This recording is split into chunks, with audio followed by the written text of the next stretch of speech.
ക്രിസ്തുവിനായി, പ്രവർത്തിച്ചാൽ ക്രിസ്തുവിനായി, മരിച്ചാൽ ക്രിസ്തുവിനായി.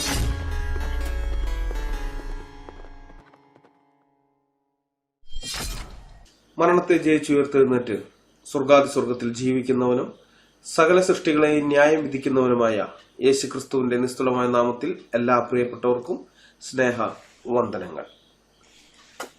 ചില ദിവസങ്ങൾക്ക് മുമ്പ് ചെന്നൈയിൽ വെച്ച് തൃശൂർ സ്വദേശിയായ സയ്യിദ് നബീൽ അഹമ്മദ് എന്ന ഇസ്ലാമിക ഭീകരവാദിയെ NIA അറസ്റ്റ് ചെയ്ത വാർത്ത നിങ്ങളിൽ പലരും കേട്ടുകാണും എന്ന് വിശ്വസിക്കുന്നു. ഇസ്ലാമിക് സ്റ്റേറ്റിന്റെ കേരള ബ്രാഞ്ച് തുടങ്ങാൻ വേണ്ടി ടെലഗ്രാമിലൂടെ ആളുകളെ സംഘടിപ്പിച്ചതിന്റെ പേരിലാണ് NIA സയ്യിദ് നബീൽ അഹമ്മദ് എന്ന ഇസ്ലാമിക ഭീകരവാദിയെ അറസ്റ്റ് ചെയ്തത്. ആ ടെലഗ്രാം ഗ്രൂപ്പിന്റെ പേരാണ് രസകരം, പെറ്റ് ലവേഴ്സ്. Pet lovers. ഒരാൾക്കും സംശയം തോന്നാത്ത രീതിയിലാണ് ഒരു ഗ്രൂപ്പിന്റെ പേരടക്കം വിട്ട് കാര്യങ്ങളൊക്കെ ചെയ്തത്. പക്ഷെ എന്ത് ചെയ്യാം, NIAക്ക് സംശയം തോന്നി, അവരെ പൊക്കി. ആ വാർത്ത കേട്ടിട്ടില്ലാത്ത ആരെങ്കിലും ഉണ്ടെങ്കിൽ ഇപ്പൊ കേട്ടോളൂ.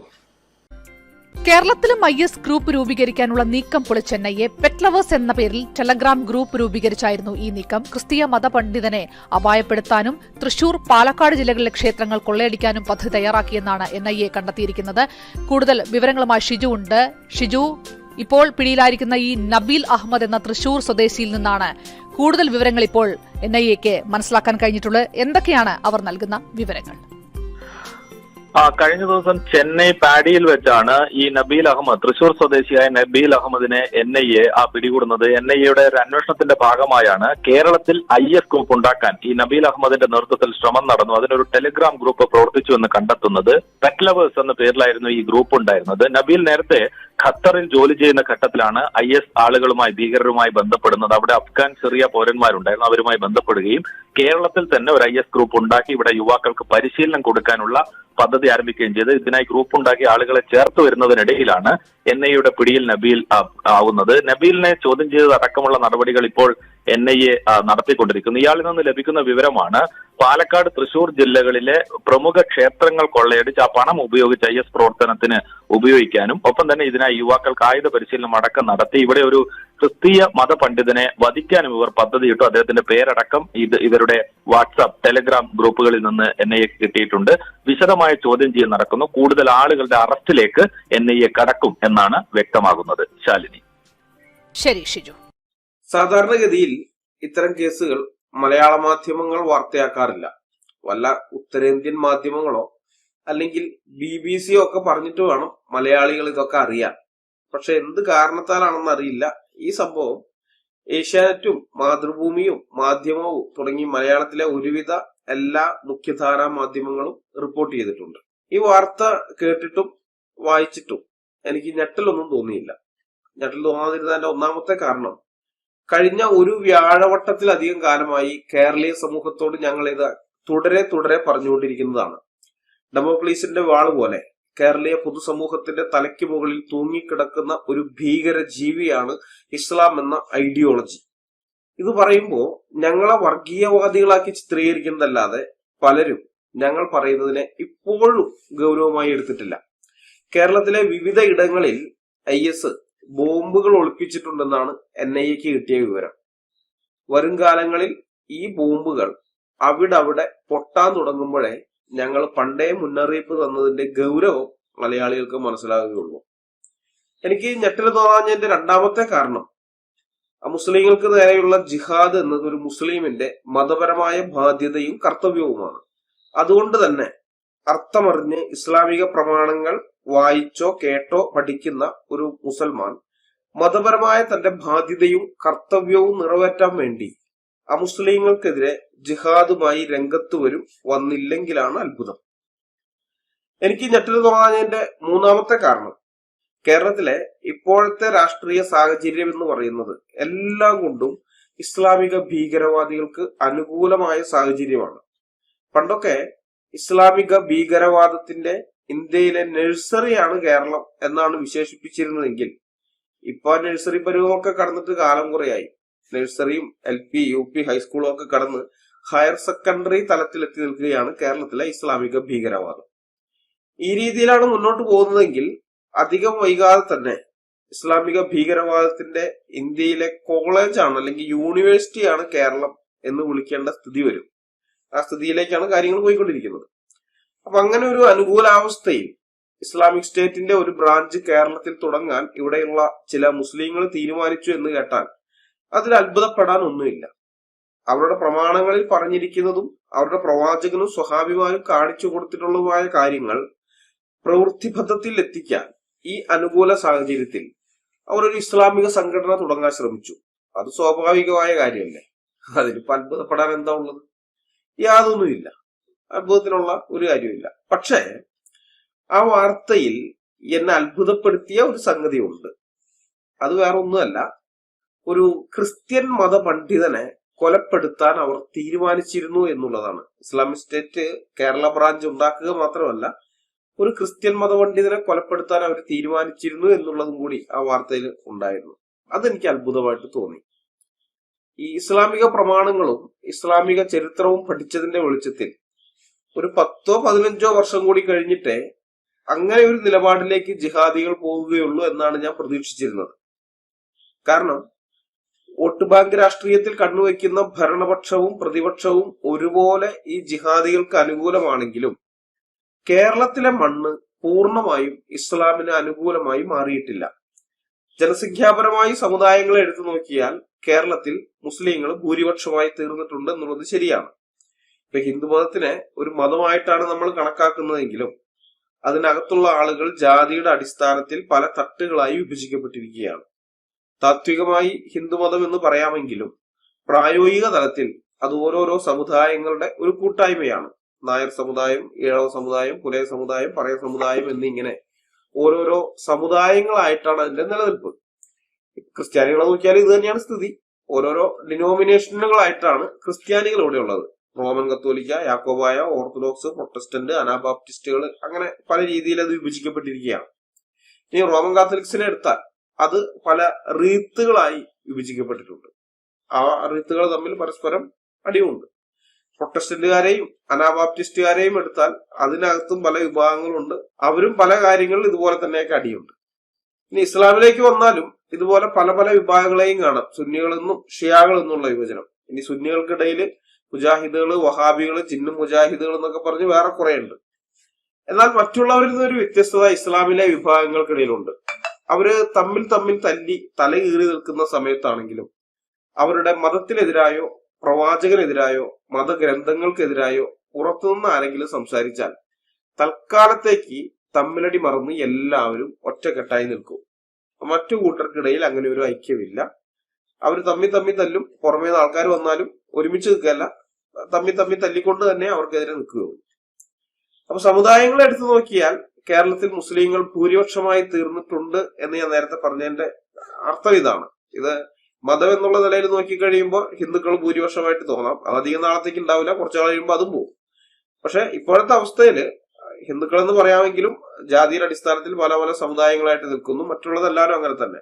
പക്ഷെ ഈ മുസ്ലിങ്ങള് പല സമുദായമായിട്ട് അതിനകത്ത് തന്നെ ഉണ്ടെങ്കിലും ഒരു പ്രശ്നം വരുന്ന സമയത്ത് ഒറ്റക്കെട്ടായിട്ട് നിൽക്കും. അതുകൊണ്ടാണ് അവർ ഭൂരിപക്ഷമായി തീർന്നിരിക്കുന്നതെന്ന് ഞാൻ പറഞ്ഞത്. പക്ഷെ ഇവര് ഭൂരിപക്ഷമായി തീർന്നിട്ടുണ്ടെങ്കിലും ഇത് ഇന്റർനെറ്റിന്റെ കാലമായതുകൊണ്ട് ഇസ്ലാം എന്ന ഐഡിയോളജിയെയും അതിന്റെ സ്ഥാപകനായ മുഹമ്മദിനെയും മുഹമ്മദ് ഏകദൈവമായി ഉയർത്തിക്കൊണ്ടുവന്ന അറേബ്യൻ ഗോത്രദേവനായ അള്ളാഹുവിനെയും കുറിച്ച് ഇവിടെയുള്ള അമുസ്ലിങ്ങളായ ആളുകൾ ശരിക്കും മനസ്സിലാക്കിയിട്ടുണ്ട്. ആഗോള തലത്തിൽ എന്നതുപോലെ ക്രിസ്ത്യൻ അപ്പോളജിസ്റ്റുകളാണ് കേരളത്തിലും ഇസ്ലാം എക്സ്പോസിംഗിന്റെ ചാലക ശക്തിയായി വർദ്ധിച്ചതെങ്കിലും ഇപ്പോ ചിന്താശേഷിയും തിരിച്ചറിവും ദീർഘദൃഷ്ടിയുമുള്ള സകല അമുസ്ലിങ്ങളും തങ്ങളുടെയോ തങ്ങളുടെ മക്കളുടെയോ ഭാവിയെക്കുറിച്ച് കരുതലുള്ള സകല മനുഷ്യരും സോഷ്യൽ മീഡിയയിൽ ഇസ്ലാമിനെ എതിർക്കുന്നുണ്ട്. ഇസ്ലാം എന്ന ഐഡിയോളജിയെയും അതിന്റെ സ്ഥാപകനെയും തുറന്നു കാണിക്കുന്ന കാര്യത്തിൽ സാക്ഷി അപ്പോളജറ്റിക്സ് നെറ്റ്വർക്കോ ട്രൂത്ത് ഫൈറ്റേഴ്സോ ഒരു അവിഭാജ്യ ഘടകമല്ല. ഇപ്പോ ഞങ്ങളതൊക്കെ തുടങ്ങി വെച്ചു എന്നുള്ളത് ശരിയാണ്. പക്ഷെ അത് മുന്നോട്ട് കൊണ്ടുപോകാൻ ഞങ്ങളുടെ ആവശ്യമില്ല. ഞങ്ങൾ ഉണ്ടായാലും ഇല്ലെങ്കിലും ആ മൂവ്മെന്റ് അത് മുന്നോട്ട് തന്നെ പോകും. അതാണ് ഇപ്പോഴത്തെ അവസ്ഥ. ചുറ്റുപാട് നടക്കുന്നത് എന്താണെന്ന് അറിയാൻ വേണ്ടി സോഷ്യൽ മീഡിയ ഉപയോഗിക്കുന്ന ജനങ്ങൾക്ക് ശരിയായൊരു അവബോധം ഇസ്ലാമിനെ സംബന്ധിച്ച് ഇപ്പോഴുണ്ട്. ഭയപ്പെടേണ്ട ഒരു ഭീകര ജീവിയാണ് ഇസ്ലാം എന്നവര് മനസ്സിലാക്കിയിട്ടുമുണ്ട്. അങ്ങനെ ഒരു പശ്ചാത്തലത്തിൽ ഇസ്ലാമിക് സ്റ്റേറ്റിന്റെ കേരള ബ്രാഞ്ച് രൂപീകരിച്ച് ഒരു ക്രിസ്ത്യൻ മതപണ്ഡിതനെ കൊന്നാൽ അത് ഇസ്ലാമിന് ഉണ്ടാക്കി വെക്കുന്ന ഡാമേജ് എത്രയായിരിക്കുമെന്ന് ചിന്തിക്കാൻ കഴിയുള്ള ഒറ്റൊരുത്തം പോലും ഇവന്മാരുടെ കൂട്ടത്തിലില്ലേ? 10-15 കൊല്ലം കഴിയുമ്പോൾ സ്ഥിതി മാറും. അന്ന് കേരളത്തിലെ മുഖ്യമന്ത്രിയും പ്രതിപക്ഷ നേതാവും മുസ്ലിങ്ങളായിരിക്കും. MLA-മാരിൽ 3-2 മുസ്ലിങ്ങളായിരിക്കും. ബ്യൂറോക്രസിയും ജുഡീഷ്യറിയും ഒക്കെ ഇവരുടെ കൈകളിലായിരിക്കും. അപ്പൊ അങ്ങനത്തെ ഒരു സാഹചര്യത്തിൽ ഇവർ IS-ന്റെ കേരള ബ്രാഞ്ച് രൂപീകരിക്കുകയും ക്രിസ്ത്യാനികളെയും ഹിന്ദുക്കളെയും നാസ്തികരെയും ഭയപ്പെടുത്താൻ വേണ്ടി ഇടയ്ക്കിടയ്ക്ക് ഈ അമുസ്ലിങ്ങളിൽ ഓരോരുത്തരെ തട്ടിക്കളയുകയും ചെയ്യും എന്നുള്ളത് ഇസ്ലാമിക പ്രമാണങ്ങളും ചരിത്രവും ഒക്കെ പഠിച്ചതിന്റെ അടിസ്ഥാനത്തിൽ ഞാൻ മനസ്സിലാക്കി വെച്ചിട്ടുണ്ട്. കാശ്മീരൊക്കെ നമ്മുടെ മുമ്പിൽ ഉദാഹരണമായിട്ടുണ്ട്. അതുകൊണ്ട് പക്ഷേ ഇപ്പോ കേരളം പൂർണ്ണമായും ഇസ്ലാമിന്റെ കീഴിൽ വന്നിട്ടില്ലാതിരിക്കെ ഇങ്ങനെ ഒരു മണ്ടത്തരം ചെയ്യാൻ അവർ ശ്രമിക്കുമെന്ന് ഞാൻ സ്വപ്നത്തിൽ പോലും പ്രതീക്ഷിച്ച കാര്യമല്ല. ഒട്ടും വിചാരിച്ചില്ല സത്യത്തില്.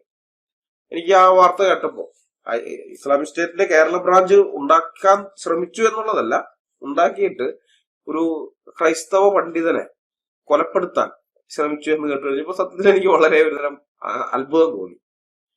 ഭയമോ ഞെട്ടലോ ഒന്നുമല്ല, ഒരു അത്ഭുതം ഉണ്ടായത്. ഇവന്മാർ എന്ത് മണ്ടത്തരമാണ് കാണിക്കാൻ പോകുന്നത്? ഈ സമയമാകുന്നതിന് മുമ്പേ ചാടുകയാണ്.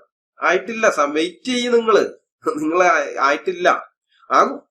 ഈ ലെവലിലാണ് പോകുന്നതെങ്കിൽ നിങ്ങൾക്ക് അതിനൊക്കെ അവസരം വരും. കാത്തിരിക്കും, വെയിറ്റ് ചെയ്യൂ. ഇതുപോലെ ഒരു മണ്ടത്തരം മുമ്പ് ഇവർ ചെയ്തിട്ടുണ്ട്. കുറച്ചു വർഷങ്ങൾക്ക് മുമ്പ് ഇടതനും വലതനും തങ്ങൾക്ക് പൂർണ്ണ സപ്പോർട്ട് തരുന്നത് കണ്ടപ്പോ എന്നാ പിന്നെ ഇനി മുതൽ ഇവിടെ ഇസ്ലാമിക നിയമം അനുസരിച്ച് ശിക്ഷ നടത്തിക്കളയാമെന്ന് ചിലർ തീരുമാനിച്ചതിന്റെ അനന്തരഫലമായിട്ടായിരുന്നു ഈ ജോസഫ് മാഷുടെ കൈകാലികള് വിപരീത ദിശകളിൽ നിന്നായി വെട്ടിക്കളഞ്ഞത്. സൂറ 5:33 അനുസരിച്ചിട്ട്. ആ സംഭവം കേരളത്തിലെ ഇസ്ലാമിനുണ്ടാക്കിയ ഡാമേജ് എത്ര വലിയതാണെന്ന് അനുഭവത്തിലൂടെ ഇവന്മാര് പഠിച്ചിട്ടുണ്ടാകുമെന്നാണ് ഞാൻ വിചാരിച്ചിരുന്നത്. പക്ഷെ എനിക്ക് തെറ്റിപ്പോയി. ഒരു മാറ്റവും ഇല്ല, ഇവന്മാർക്ക് ഒരു മാറ്റവും ഇല്ല. നിങ്ങൾ എന്താണ് വിചാരിച്ചിരിക്കുന്നത്? ജിഹാദികളെ എന്താ വിചാരിച്ചിരിക്കുന്നത്? ഞങ്ങളെ കൊന്നു ഇല്ലാതാക്കാമെന്നോ? അത് വ്യാമോഹമാണ്. അങ്ങനെ ഇല്ലാതായി പോകുന്ന കൂട്ടരല്ല ക്രിസ്ത്യാനികള്.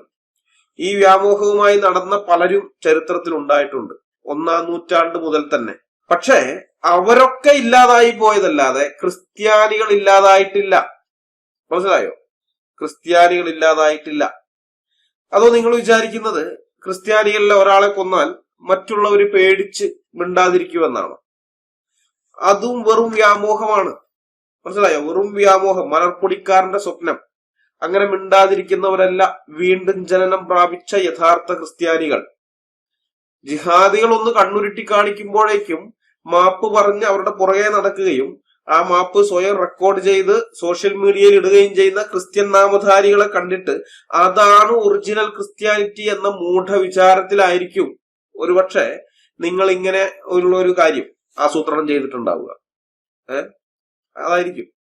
ഇസ്ലാമിക ഫിലോസഫി അനുസരിച്ച് ഒരുത്തം മാപ്പ് ചോദിച്ചാൽ അതിനർത്ഥം അവൻ തെറ്റ് ചെയ്തു എന്ന് സ്വയം സമ്മതിക്കുന്നു എന്നുള്ളതാണ്. അത് നമ്മൾ എപ്പോഴും ഓർത്തിരിക്കണം. മുസ്ലിങ്ങളുമായിട്ട് മതപരമായ ഒരു ഇഷ്യൂ വരുമ്പോൾ ഒരു കാരണവശാലും സോറി പറയാൻ നിൽക്കരുത്.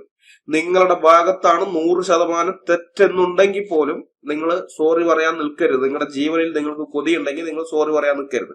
കാരണം ഇസ്ലാമിക ഫിലോസഫി അനുസരിച്ച്, അവരുടെ വിശ്വാസം അനുസരിച്ച് ഒരുത്തൻ സോറി പറഞ്ഞു കഴിഞ്ഞാൽ അവനോട് ക്ഷമിക്കുക എന്നുള്ളതല്ല. സോറി പറയുമ്പോൾ അവൻ അവന്റെ തെറ്റ് സ്വയം അംഗീകരിക്കുന്നു, അവന് മനസ്സിലായി എന്നുള്ളതാണ്. ശരി, അവന് തെറ്റ് മനസ്സിലായെങ്കിൽ പിന്നെ അടുത്ത ഘട്ടം എന്ന് പറയുന്നത് അവനെ ശിക്ഷിക്കുക എന്നുള്ളതാണ്. മനസ്സിലായോ? അതാണ്. അല്ലാതെ മാപ്പ് കൊടുത്തു വിടുന്ന പരിപാടി ഇല്ല, ഇസ്ലാമിക ശരീഅത്തിനകത്തില്ല. ധാരാളം ഉദാഹരണങ്ങളുണ്ട്. ഹദീസുകളൊക്കെ നോക്കിയാൽ എത്രയോ സ്ത്രീകളും പുരുഷന്മാരും അവര് വ്യഭിചാരത്തിൽ പണ്ടോ അല്ലെങ്കിൽ പിന്നീടോ ഒക്കെ വ്യഭിചാരത്തിൽ ഏർപ്പെട്ടു. ഇസ്ലാമിന് മുമ്പുള്ളതായാലും ഇസ്ലാമിന് ശേഷമുള്ളതായാലും ഒക്കെ വന്ന് പറയുമ്പോൾ ഇസ്ലാമിന് മുമ്പുള്ളത് പോട്ടെ എന്ന് പറയും. പക്ഷെ ഇസ്ലാമിന് ശേഷം, ഇവർ ഇസ്ലാം ആയിക്കഴിഞ്ഞതിന് ശേഷം ഇവരുടെ ജീവിതത്തിൽ വന്ന തെറ്റുകൾ വന്ന് പറയുമ്പോൾ മുഹമ്മദ് കല്ലെറിഞ്ഞു കൊല്ലാനാണ് വിധിച്ചിരിക്കുന്നത്. കല്ലെറിഞ്ഞു കൊല്ലാനാ. അല്ലാതെ നിനക്ക് മാനസാന്തരം വന്നു, നീ ചെയ്തത് തെറ്റാണെന്ന് നിനക്ക് മനസ്സിലായല്ലോ, ശരി ഇനി പാപം ചെയ്യാതെ ജീവിക്കുക എന്ന് പറഞ്ഞ് ക്ഷമിച്ചു വിടുകയല്ല, കല്ലെറിഞ്ഞു കൊല്ലാനാണ് വിധിച്ചിരിക്കുന്നത്. ഇസ്ലാമിന്റെ പ്രമാണം അതാണ്. നിങ്ങൾ ഒരു കാര്യത്തിൽ അവരോട് സോറി പറഞ്ഞാൽ, എനിക്കത് തെറ്റുപറ്റിപ്പോയി എന്നോട് ക്ഷമിക്കണം എന്ന് പറഞ്ഞാൽ നിങ്ങളെ കാത്തിരിക്കുന്നത് മരണമാണ്, വേറൊന്നുമല്ല. അപ്പോ നിങ്ങൾ മനസ്സിലാക്കേണ്ടതായ കാര്യം, ഇസ്ലാമിക ശരീഅത്തിനകത്ത് ക്ഷമിക്കുക എന്ന് പറയുന്ന പരിപാടിയില്ല. ഇസ്ലാമിക നിയമത്തിനകത്ത് അങ്ങനെ ഒരു കാര്യമില്ല. അതുകൊണ്ട് മാപ്പ് പറഞ്ഞ ഏതെങ്കിലും ഒരുത്തരെ തട്ടാം, മറ്റുള്ളവർക്ക് അതൊരു ഭയമായി മാറും എന്നാണ് ജിഹാദികൾ ചിന്തിക്കുന്നത്. അല്ലെങ്കിൽ ഇസ്ലാമിനെതിരെ സംസാരിക്കുന്ന ഏതെങ്കിലും ക്രിസ്ത്യൻ അപ്പോളജിസ്റ്റുകളെ തട്ടിക്കളഞ്ഞ് ഇസ്ലാമിനെ എക്സ്പോസ് ചെയ്യുന്ന മറ്റ് ക്രിസ്ത്യാനികളെ ഭയപ്പെടുത്തി നിശബ്ദരാക്കാം എന്ന വ്യാമോഹവുമായിരിക്കാം ഇവർക്കുള്ളത്. പക്ഷെ ഇതെല്ലാം നിങ്ങൾക്ക് ദോഷമായിട്ടേ വരികയുള്ളൂ എന്ന് നിങ്ങൾ അറിഞ്ഞിരിക്കുന്നത് നല്ലതാണ്. നിങ്ങൾ എന്ത് ചെയ്താലും, നിങ്ങളോട് പണ്ട് സോറി പറഞ്ഞിട്ടുള്ള ഏതെങ്കിലും ക്രിസ്ത്യൻ മതപുരോഹിതനെ എങ്ങാനും തട്ടിക്കളയുന്ന കാര്യമായാലും, അതല്ല നിങ്ങൾ എക്സ്പോസ് ചെയ്തുകൊണ്ടിരിക്കുന്ന ഏതെങ്കിലും അപ്പോളജിസ്റ്റിനെ നിങ്ങൾ തട്ടിക്കളയാമെന്ന് വിചാരിച്ചാൽ, എന്തായാലും ശരി, നിങ്ങൾ അത് ചെയ്തു കഴിഞ്ഞാൽ അത് നിങ്ങൾക്ക് വലിയ ദോഷം ചെയ്യും. കേരളത്തില് ഇസ്ലാമിക് സ്റ്റേറ്റ് ഉണ്ടാക്കാൻ വേണ്ടി ശ്രമിച്ച ആളുകളിൽ തൃശൂർ സ്വദേശികളായ പാടൂർ കൊടയിൽ അഷറഫിനെയും സയ്യിദ് നബീൽ അഹമ്മദിനെയും മാത്രമേ NIAക്ക് അറസ്റ്റ് ചെയ്യാൻ സാധിച്ചിട്ടുള്ളൂ. ഇവരുടെ കൂട്ടാളികൾ ഇപ്പോഴും പുറത്തുണ്ട്. ഇതിനുവേണ്ടി ശ്രമിച്ച വേറെ ആൾക്കാരും ഉണ്ട്. രണ്ടുപേരൊന്നുമല്ല, കുറെ പേര് ചേർന്നിട്ടാണ് ഇത് ഉണ്ടാക്കാൻ ശ്രമിച്ചത്. തൃശൂർക്കാരൻ തന്നെയായ ഷിയാസ് TSനെയും പാലക്കാട് കോട്ടായി സ്വദേശി റൈസിനെയും ഇതുവരെ അറസ്റ്റ് ചെയ്തിട്ടില്ല. NIA അവർ അന്വേഷിച്ചുകൊണ്ടിരിക്കുകയാണ്. അവരിപ്പോഴും പുറത്തു തന്നെയാണ്. അപ്പൊ ഈ ഷിയാസിനോടും റൈസിനോടും പിന്നെ ഇവരുടെയൊക്കെ സ്റ്റഡി ക്ലാസ്സുകൾ മുഖാന്തരം യഥാർത്ഥ ഇസ്ലാമിനെ പ്രമാണങ്ങളിൽ നിന്ന് മനസ്സിലാക്കി അമുസ്ലിങ്ങൾക്കെതിരെ ജിഹാദ് നടത്തണമെന്നുള്ള വിചാരത്തോടുകൂടെ ഇവരോട് മാനസിക ഐക്യം പുലർത്തുന്ന മറ്റെല്ലാ ജിഹാദികളോടും കൂടി ഒരു കാര്യം പറയാൻ വേണ്ടിയിട്ടാണ് ഞങ്ങൾ ഈ വീഡിയോ ചെയ്യുന്നത്. ക്രിസ്ത്യാനികളെ ഭയപ്പെടുത്തി നിശബ്ദരാക്കാമെന്ന് നിങ്ങൾ സ്വപ്നം കാണണ്ട. അത് വെറും ദിവാസ്വപ്നമായി മാത്രമേ അവശേഷിക്കുകയുള്ളൂ. മലർപ്പൊടിക്കാരന്റെ സ്വപ്നം. നിങ്ങൾ പേടിപ്പിച്ചാൽ പേടിക്കുന്ന ക്രിസ്ത്യൻ നാമധാരികൾ ഉണ്ടെന്നുള്ളത് ശരിയാണ്. അവർ ക്രിസ്തുവിനെ അറിഞ്ഞിട്ടില്ലാത്ത, അനുഭവിച്ചിട്ടില്ലാത്ത വെറും ക്രിസ്ത്യൻ നാമധാരികൾ മാത്രമാണ്. പക്ഷെ നാമധാരികളല്ലാത്ത ഒറിജിനൽ ക്രിസ്ത്യാനികളുണ്ട്. അവരെ നിങ്ങൾ കണ്ടിട്ടില്ല. അതാ കുഴപ്പം. ഞങ്ങൾ സ്വതവേ വലിയ സംഭവമൊന്നുമല്ല. മറ്റുള്ളവരെ പോലെ തന്നെ ജീവനിൽ കൊതിയുള്ള ആളുകൾ തന്നെയാണ് ഞങ്ങളും. പക്ഷെ നിങ്ങളിൽ നിന്ന് ഞങ്ങളെ വ്യത്യസ്തരാക്കുന്ന ഒരു കാര്യമുണ്ട്. ദൈവപുത്രനായ യേശു ക്രിസ്തുവിനെ രക്ഷകനും കർത്താവുമായി ഏറ്റുപറഞ്ഞ് സ്വീകരിച്ച് ഞങ്ങൾ വീണ്ടും ജനിച്ച സമയത്ത് ദൈവം തന്റെ പരിശുദ്ധാത്മാവിനെ ദാനമായി ഞങ്ങളുടെ ഉള്ളിൽ തന്നിട്ടുണ്ട്.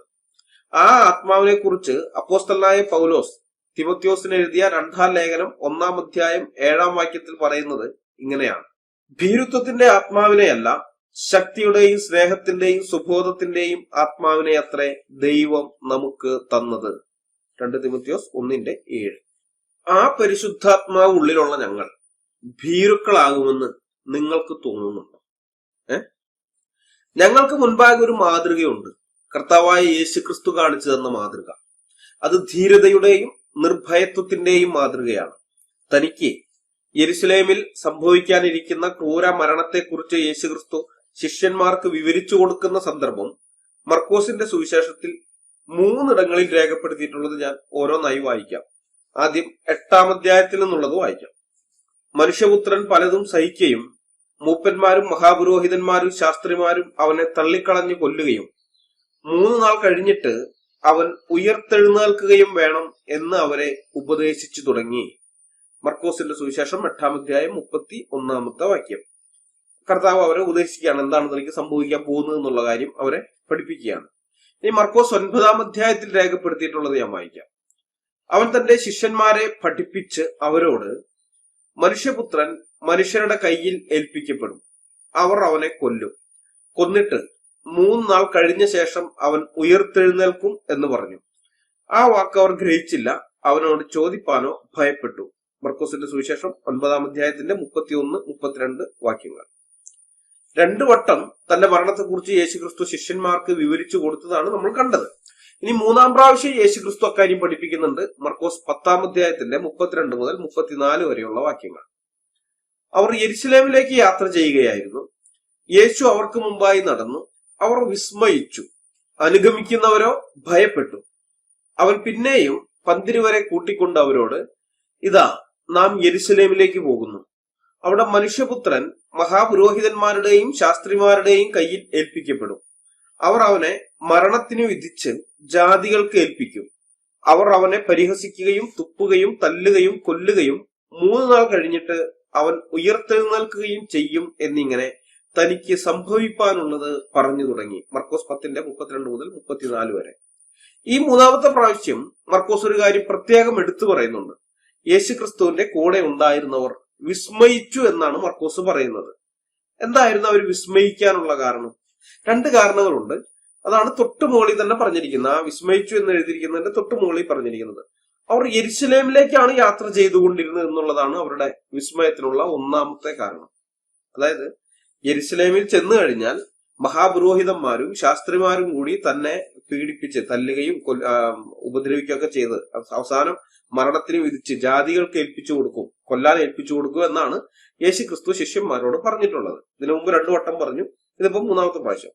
അപ്പൊ സ്വാഭാവികമായും ഇങ്ങനെ ഒരു കാര്യം അറിഞ്ഞാൽ, അതായത് ഞാനിപ്പോ ഒരു നഗരത്തിലേക്ക് ചെല്ലുന്നു, ഞാൻ ആ നഗരത്തിലേക്ക് ചെന്നു കഴിഞ്ഞാൽ എന്നെ പിടിക്കും, ക്രൂരമായി എന്നെ ഉപദ്രവിക്കും, അവസാനം എന്നെ കൊല്ലും എന്നുള്ള കാര്യം അറിഞ്ഞു കഴിഞ്ഞാൽ സ്വാഭാവികമായിട്ടും എന്ത് ചെയ്യും? ഞാൻ ആ നഗരത്തിലേക്ക് പോകില്ല, അവിടേക്ക് പോകാതെ വേറെ എവിടേക്ക് പോകും, ഒരു കാരണവശാൽ അങ്ങോട്ട് പോവുകയില്ല. എന്നാൽ കർത്താവ് എന്താ ചെയ്തിരിക്കുന്നത്? യെരുശലേമിൽ ചെന്നാൽ ഇതാണ് തനിക്ക് സംഭവിക്കാൻ പോകുന്നത് എന്നുള്ള കാര്യം ശിഷ്യന്മാരെ ഇതിനു മുമ്പ് പറഞ്ഞു, 2 വട്ടം അവരോട് പറഞ്ഞിട്ടുണ്ട്, അവരെ പഠിപ്പിച്ചിട്ടുണ്ട്. എന്നിട്ട് യെരുശലേമിലേക്കാണ് പോകുന്നത്. അതാണ് അവര് വിസ്മയിക്കുന്നത്. യെരുശലേമിലേക്ക് പോകുന്നു, താൻ അവിടെ ചെന്നാൽ കൊല്ലപ്പെടുമെന്നറിയാം, കൊല്ലപ്പെടുമെന്ന് അറിഞ്ഞിട്ട് അങ്ങോട്ട് തന്നെ പോകുന്നു. അതാണ് അവർക്ക് വിസ്മയം ഉണ്ടാക്കിയത്. ഒന്നാമത്തെ കാരണം. ഇനി 2ാമത്തെ കാരണം അവിടെ തന്നെ പറഞ്ഞിട്ടുണ്ട്, യേശുക്രിസ്തു ആണ് മുമ്പിൽ നടക്കുന്നത്. അവൻ മുമ്പേ നടക്കുകയാണ്, ബാക്കിയുള്ളവർ പുറകെ. അപ്പൊ യേശുക്രിസ്തു ആണ് നയിക്കുന്നത്. യേശുക്രിസ്തുവിനെ എങ്ങോട്ട് വേണമെങ്കിലും പോകാൻ ശിഷ്യന്മാർ അവരുടെ കൂടെ വന്നോളൂ. പക്ഷെ യെരുശലേമിലേക്കാണ് പോകുന്നത്. അത് യേശുക്രിസ്തു മുന്നേ നടന്നുകൊണ്ട് നയിക്കുകയാണ് ഇവരെ. സ്വാഭാവികമായിട്ടും ഇനിയിപ്പോ ആ നഗരത്തിലേക്ക് തന്നെ പോകണമെന്നുണ്ടെങ്കിൽ ഇയാൾ എന്ത് ചെയ്യും? അനുയായികളെയൊക്കെ മുമ്പിൽ നടത്തും, ഇയാൾ നടുക്കായിരിക്കും. ഒരു പ്രശ്നം വരാത്ത വിധത്തിൽ തന്നെ അവിടെ ചെല്ലുമ്പോൾ ആൾക്കാർ പ്രശ്നം ഉണ്ടാക്കും, പിടിക്കാൻ വരും, തല്ലും കൊല്ലും എന്നൊക്കെ അറിഞ്ഞു കഴിഞ്ഞാൽ അനുയായികളെ ചുറ്റും നിർത്തിയിട്ട് നടുക്കായിരിക്കും നേതാവ് നിൽക്കുക, എന്നിട്ടേ അങ്ങോട്ടേക്ക് പ്രവേശിക്കുകയുള്ളൂ. പക്ഷെ ഇവിടെ നമ്മൾ കാണുന്ന അങ്ങനെയല്ല, യേശുക്രിസ്തു ആണ് മുന്നിൽ നിന്നുകൊണ്ട് അവരെ നയിക്കുന്നത്. അപ്പൊ ഇതാണ് 2ാമത്തെ അവർക്ക് വിസ്മയം ഉണ്ടാക്കിയ 2ാമത്തെ കാരണം. അപ്പൊ ഇതാണ് ഞങ്ങളുടെ കർത്താവിന്റെ മാതൃക എന്ന് പറയുന്നത്.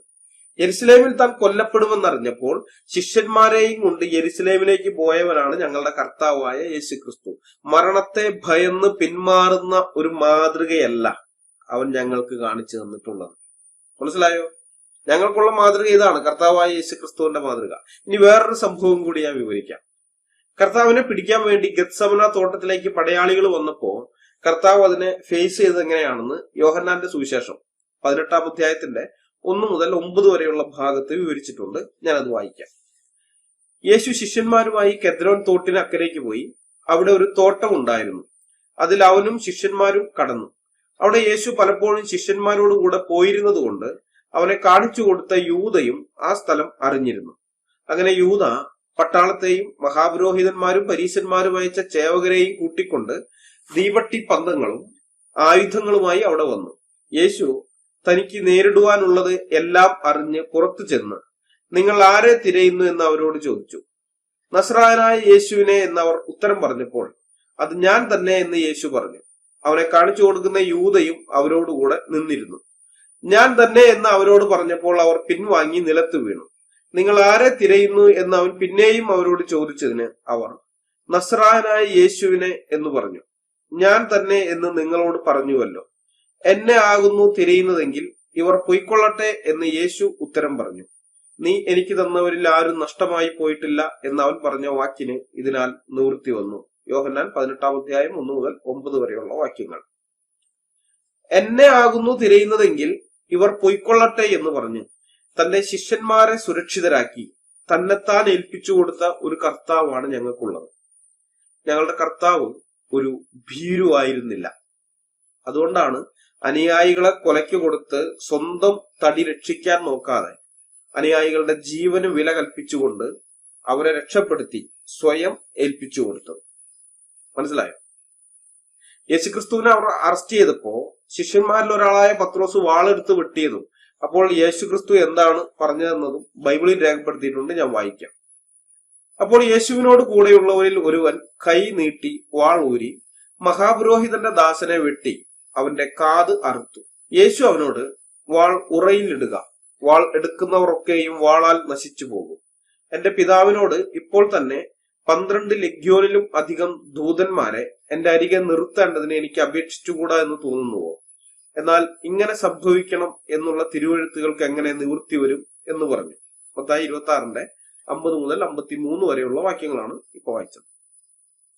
ശത്രുക്കള് തന്നെ പിടിക്കാൻ വന്നപ്പോ സ്വർഗവും സ്വർഗത്തിലെ സമപ്രായക്കാരും നിത്യകന്യകളുമായ സുന്ദരിമാരെയും മുത്തിനുള്ളിൽ ഒളിപ്പിച്ചു വെച്ച ബാലന്മാരെയും മദ്യപ്പുഴയും പിന്നെ മീൻകരൾ വറുത്തതുമൊക്കെ വാഗ്ദാനം ചെയ്ത് അനുയായികളെ പ്രലോഭിപ്പിച്ച് അവരെ കൊണ്ട് തനിക്ക് വേണ്ടി യുദ്ധം ചെയ്യിച്ച് സ്വന്തം തടി രക്ഷിച്ച ഒരു ദുർമാതൃക ഞങ്ങളുടെ മുമ്പിൽ വെച്ചിട്ടുള്ളവനല്ല ഞങ്ങളുടെ കർത്താവായ യേശുക്രിസ്തു.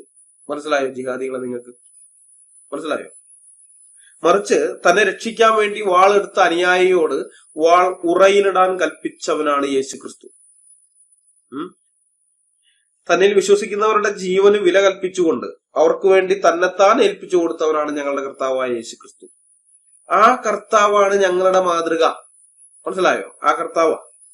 ഇനി കർത്താവ് മാത്രമല്ല, അപ്പോസ്തലന്മാരും ഞങ്ങൾക്ക് മാതൃകയാണ്. അപ്പോസ്തലന്മാരും ഇതുപോലെ തന്നെയുള്ള നല്ല മാതൃക ഞങ്ങളുടെ മുമ്പാകെ കാഴ്ചവെച്ചിട്ടുണ്ട്. മുസ്ലിങ്ങള് നാഴികയ്ക്ക് 40 വട്ടം തെറിവിളിക്കുന്ന അനുഗ്രഹീതനായ പൗലോസ് അപ്പോസ്തലന്റെ കാര്യം തന്നെ എടുക്കാം. ക്ഷാമം മൂലം യെരുശലേമിലെ സഭയിലുള്ള വിശ്വാസികൾ കഷ്ടപ്പെടുന്നു എന്നറിഞ്ഞപ്പോൾ അവരെ സഹായിക്കാൻ വേണ്ടി പൗലോസ് അപ്പോസ്തലൻ മറ്റ് സഭകളിൽ നിന്ന് പിരിവെടുത്ത് ആ പണവും കൊണ്ട് യെരുശലേമിലേക്ക് വരുന്ന സംഭവം അപ്പോസ്തല പ്രവൃത്തികളിൽ 20 മുതലുള്ള അധ്യായങ്ങൾ, അപ്പോസ്തല പ്രവൃത്തി 20 മുതലുള്ള അധ്യായങ്ങളിൽ നമ്മൾ വായിക്കുന്നുണ്ട്. ഈ പിരിവെടുക്കുന്നതിനെ കുറിച്ചൊക്കെ ഉള്ളത് ലേഖനങ്ങളിൽ കാണുന്നുണ്ട്. ഞാനത് പറഞ്ഞെന്താന്ന് വെച്ച് കഴിഞ്ഞാൽ ഇവിടെ കുറെ എണ്ണം പറഞ്ഞുകൊണ്ട് നടക്കുന്നുണ്ട്. മുസ്ലിങ്ങളിൽ ജിഹാദികൾ കുറെ എണ്ണം പറഞ്ഞുകൊണ്ട് നടക്കുന്നുണ്ട്. ഈ യെരുശലേം സഭയും പൗലോസും തമ്മിൽ പൊരിഞ്ഞടിയായിരുന്നു. യെരുശലേമിലുള്ള ആർക്കും പൗലോസിനെ കണ്ടുകൂടാ, പൗലോസിന് ഇവരെയും കണ്ടുകൂടാ, അങ്ങോട്ടും ഇങ്ങോട്ടും എപ്പോഴും അടിയായിരുന്നു എന്നൊക്കെ കുറെ ജിഹാദികൾ പറഞ്ഞുകൊണ്ട് നടക്കുന്നുണ്ട്. ആ മുഹമ്മദ് ഈസ എന്ന് പറയുന്ന ഒരു എന്താണ് പറയാ, എന്താ വിശേഷിപ്പിക്കേണ്ടതെന്ന് എനിക്ക് വാക്ക് കിട്ടുന്നില്ല.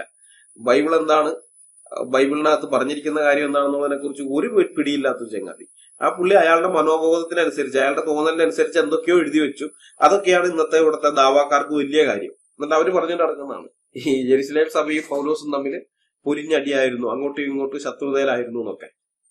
അങ്ങനെയൊന്നും അല്ല എന്നുള്ളതിനും കൂടിയാണ് ഈ സംഭവം തെളിവ്. ഇഷ്ടംപോലെ ഉണ്ട് വേറെ തെളിവുകൾ. ഇതിപ്പോ ഒരെണ്ണം പറയുന്നത് ഇത് ഈസയ്ക്കുള്ള മറുപടിയല്ല. കർത്താവ് കാണിച്ചു തന്ന മാതൃക പോലെ തന്നെ അപ്പോസ്തലന്മാരും മാതൃക കാണിച്ചു തന്നിരിക്കുന്നു എന്നുള്ളതിന്റെ തെളിവായിട്ടാണ് ഞാനിത് പറയുന്നത്. അപ്പൊ അവിടെ ഈ പണവും കൊണ്ട് പല സഭകളിൽ നിന്ന്, പുറമെയുള്ള സഭകളിൽ നിന്ന് പിരിച്ചെടുത്ത പണം ഈ യെരുശലേമിലെ വിശ്വാസികൾ, ക്രൈസ്തവര് അവിടെ കഷ്ടം അനുഭവിക്കുന്നു. അവിടെ ആ സമയത്ത് ഒരു വലിയ ക്ഷാമം അവിടെ ഉണ്ടായിരുന്നു. യെരുശലേമിൽ ഒരു വലിയ ക്ഷാമം ഉണ്ടായി. ആ ക്ഷാമകാലത്താണ് ഇവർ വളരെ കഷ്ടം അനുഭവിക്കുന്നത്. ക്ഷാമമൊക്കെ കഴിഞ്ഞിട്ടും ഇന്ന് പൂർണ്ണമായിട്ടും മുക്തരായിട്ടില്ല. അപ്പൊ ആ സമയത്താണ് പൗലോസ് ചുറ്റുപാടുമുള്ള സഭകളിൽ നിന്ന് ഫണ്ട് പിരിച്ചിട്ട് അതും കൊണ്ട് ഈ യെരുശലേമിലേക്ക് വരുന്നത്.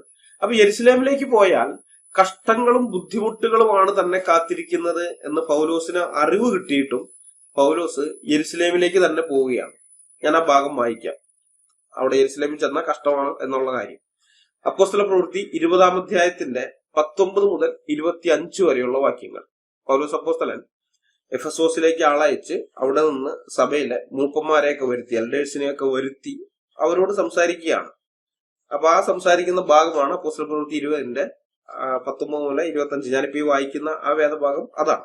ഞാൻ ആസിയിൽ വന്ന 1-ാം നാൾ മുതൽ എല്ലായ്പ്പോഴും നിങ്ങളോടുകൂടെ എങ്ങനെ ഇരുന്നു എന്നും വളരെ താഴ്മയോടും കണ്ണുനീരോടും യഹൂദന്മാരുടെ കൂട്ടുകെട്ടുകളാൽ എനിക്കുണ്ടായ കഷ്ടങ്ങളോടും കൂടെ കർത്താവിനെ സേവിച്ചു വന്നു എന്നും പ്രയോജനമുള്ളത് ഒന്നും മറച്ചുവെക്കാതെ പരസ്യമായും വീടുതോറും നിങ്ങളോട് അറിയിക്കുകയും ഉപദേശിക്കുകയും ചെയ്തു എന്നും ദൈവത്തിങ്കലേക്കുള്ള മാനസാന്തരവും നമ്മുടെ കർത്താവായ യേശുക്രിസ്തുവിലുള്ള വിശ്വാസവും യഹൂദന്മാർക്കും യവനന്മാർക്കും സാക്ഷീകരിച്ചു എന്നും നിങ്ങൾ അറിയുന്നുവല്ലോ.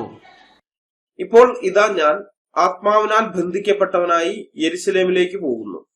ബന്ധനങ്ങളും കഷ്ടങ്ങളും എനിക്കായി കാത്തിരിക്കുന്നു എന്ന് പരിശുദ്ധാത്മാവ് പട്ടണം തോറും സാക്ഷ്യം പറയുന്നതല്ലാതെ അവിടെ എനിക്ക് നേരിടുവാനുള്ള ഒന്നും ഞാൻ അറിയുന്നില്ല. എങ്കിലും എന്റെ പ്രാണനെ ഞാൻ വിലയേറിയതായി എണ്ണുന്നില്ല. എന്റെ ഓട്ടവും ദൈവകൃപയുടെ സുവിശേഷത്തിന് സാക്ഷ്യം പറയേണ്ടതിന് കർത്താവായ യേശു തന്ന ശുശ്രൂഷയും തികയ്ക്കണമെന്നേ എനിക്കുള്ളൂ.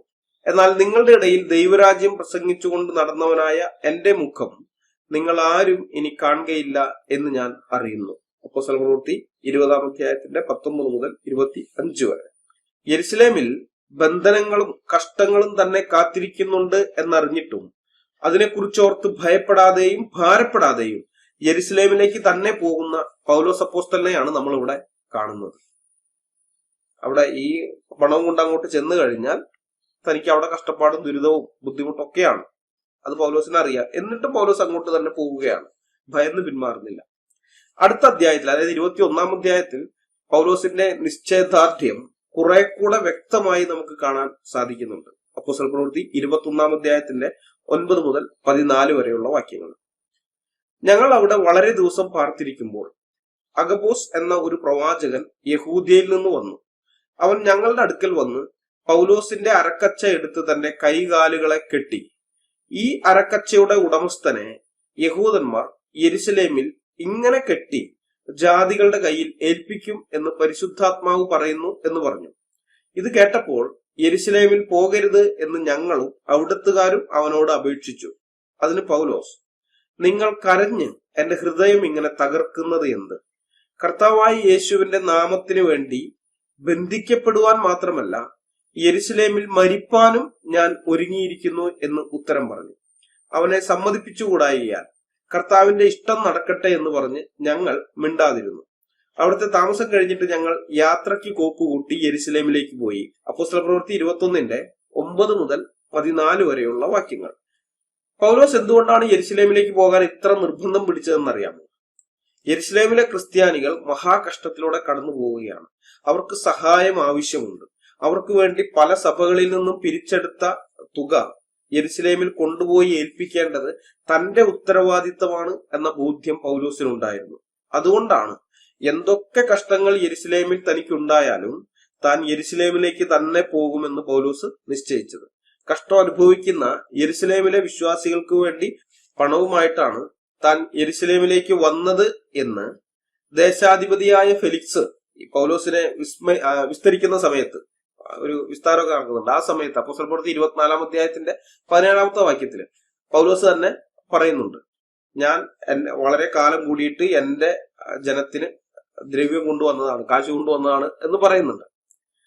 അപ്പൊ ഞാൻ നേരത്തെ പറഞ്ഞല്ല, ഇവിടെ ചില ദേവാക്കാര് പൗലോസ് അപ്പോസ്തലനെതിരെ പുസ്തകങ്ങൾ എഴുതിയിട്ടുണ്ട്.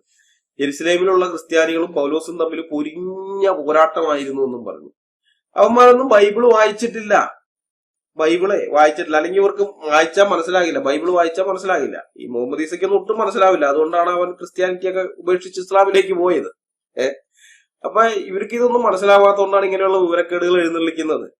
പൗലോസും യെരുശലേമിലെ സഭയും തമ്മിൽ വളരെ ഊഷ്മളമായ ബന്ധമായിരുന്നു. ആ യെരുശലേമിലുള്ള വിശ്വാസികൾക്ക് വേണ്ടി ജീവൻ കൊടുക്കാൻ തയ്യാറുള്ളവരായിരുന്നു പൗലോസും കൂടെയുള്ളവരൊക്കെ. തിമോഥെയോസ് ആയാലും തീത്തോസ് ആയാലും പൗലോസിന്റെ ശിഷ്യന്മാരെല്ലാവരും അങ്ങനെയുള്ളവരാണ്.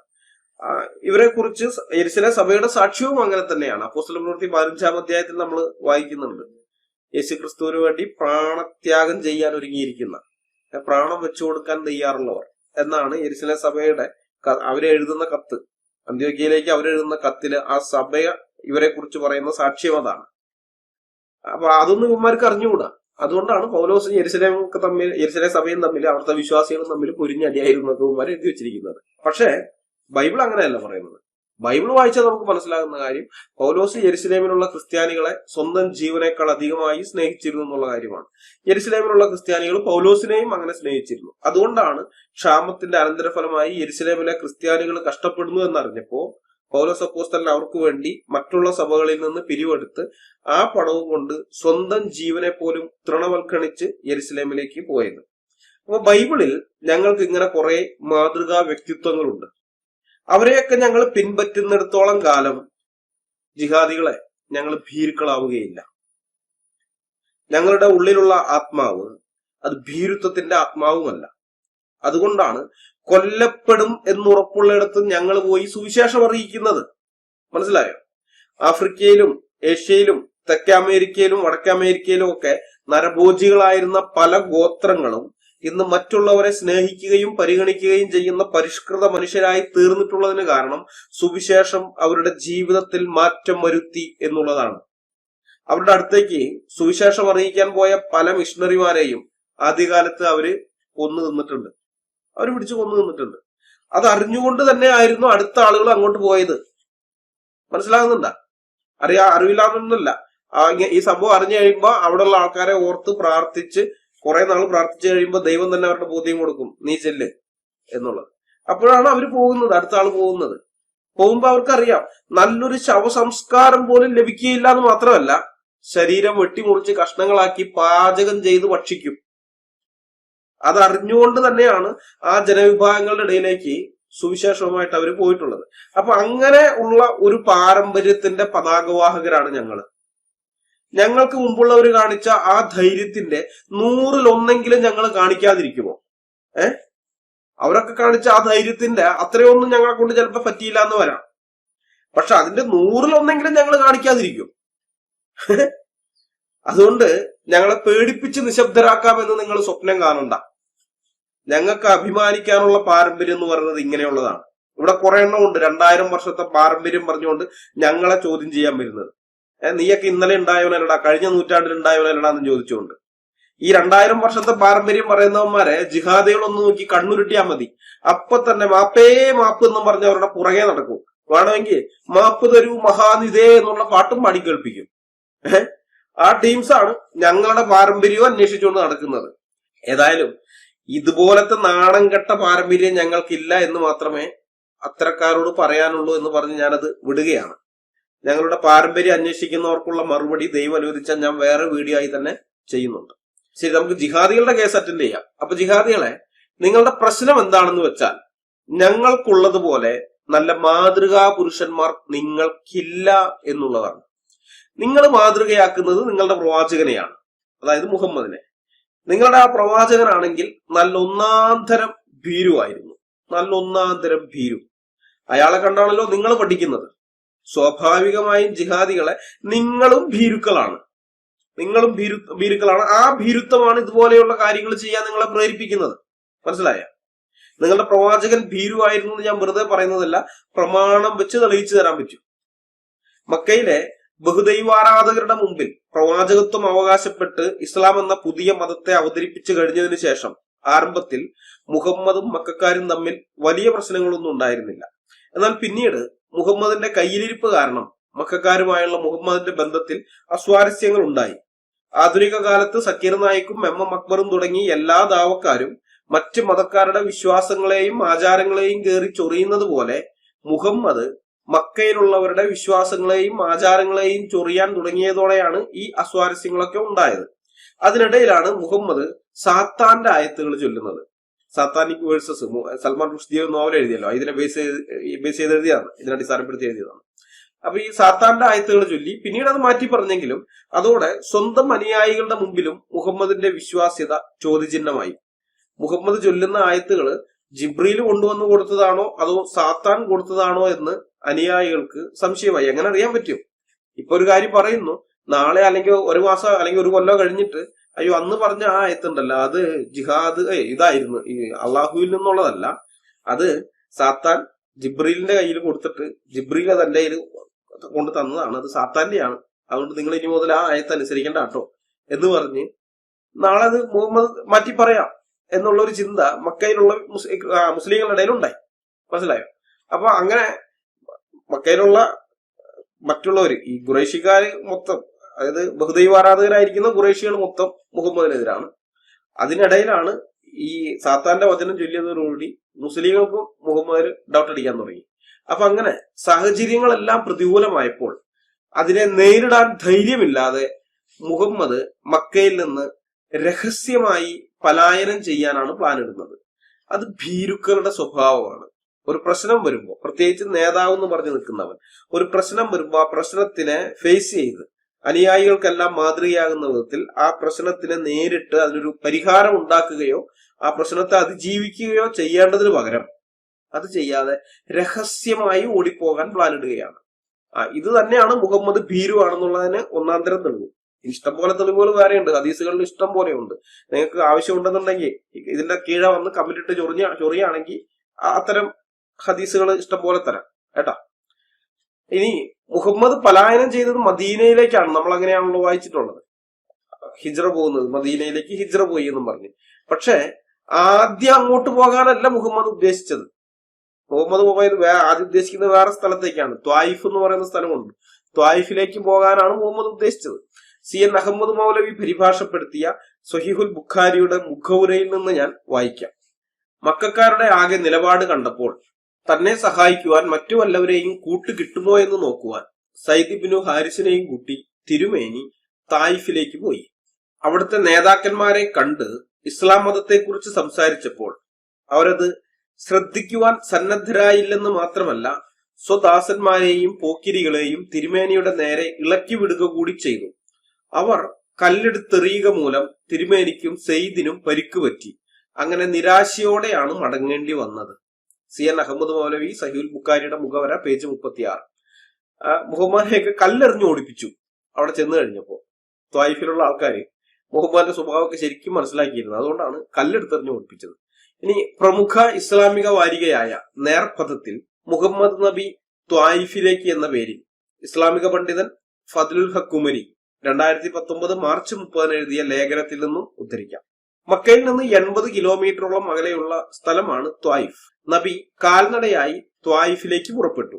സയ്യിദ് ഇബ്നു ഹാരിസയും കൂടെ ഉണ്ടായിരുന്നു. അള്ളാഹുവിലേക്ക് ജനങ്ങളെ ക്ഷണിക്കുക, അതോടൊപ്പം തനിക്ക് സംരക്ഷണവും ലഭിക്കുക എന്നുള്ളതായിരുന്നു ത്വായിഫിലേക്കുള്ള യാത്രയുടെ ലക്ഷ്യം.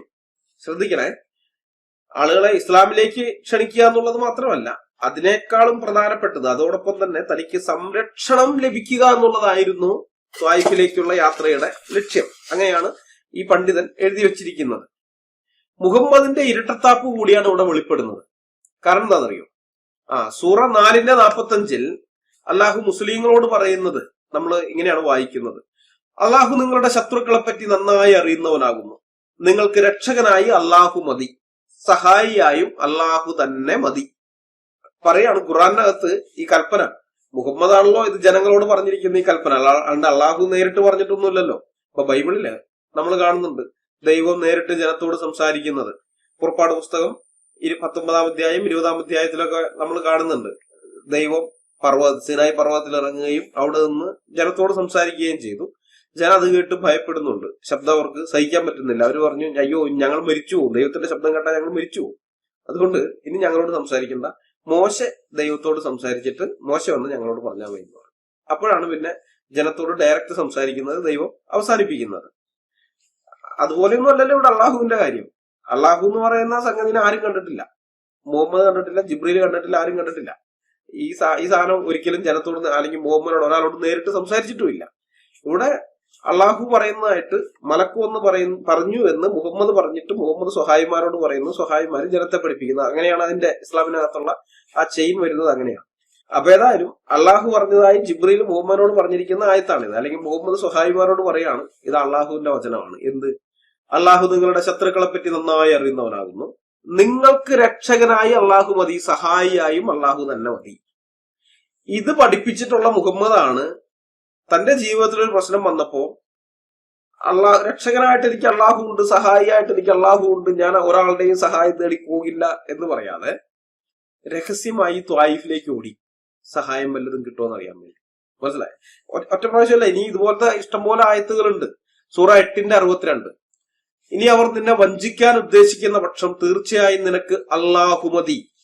അവനാണ് അവന്റെ സഹായം മുഖേനയും വിശ്വാസികൾ മുഖേനയും നിനക്ക് പിൻബലം നൽകിയവൻ. അതായത് ഇത് മുഹമ്മദിനോട് ഡയറക്റ്റ് ഉള്ള കൽപ്പനയാണ്, വേറെ മുസ്ലിങ്ങളോടുള്ളതല്ല.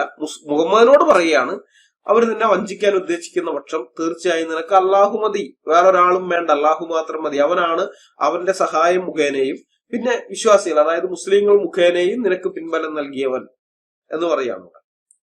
അപ്പൊ ഈ കൽപ്പനയൊക്കെ ലംഘിക്കുകയാണ് മുഹമ്മദ്. ഇതെല്ലാം ലംഘിച്ചിട്ടാണ് എന്ത് ചെയ്തത്? ഓടിയത്, ത്വായിഫിലേക്ക് ഓടുന്നത്. ഇനി 8:64 നബിയെ നിനക്കും നിന്നെ പിൻപറ്റിയ സത്യവിശ്വാസികൾക്കും അള്ളാഹു തന്നെ മതി. അള്ളാഹു തന്നെ മതി, വേറെ ആരും വേണ്ട.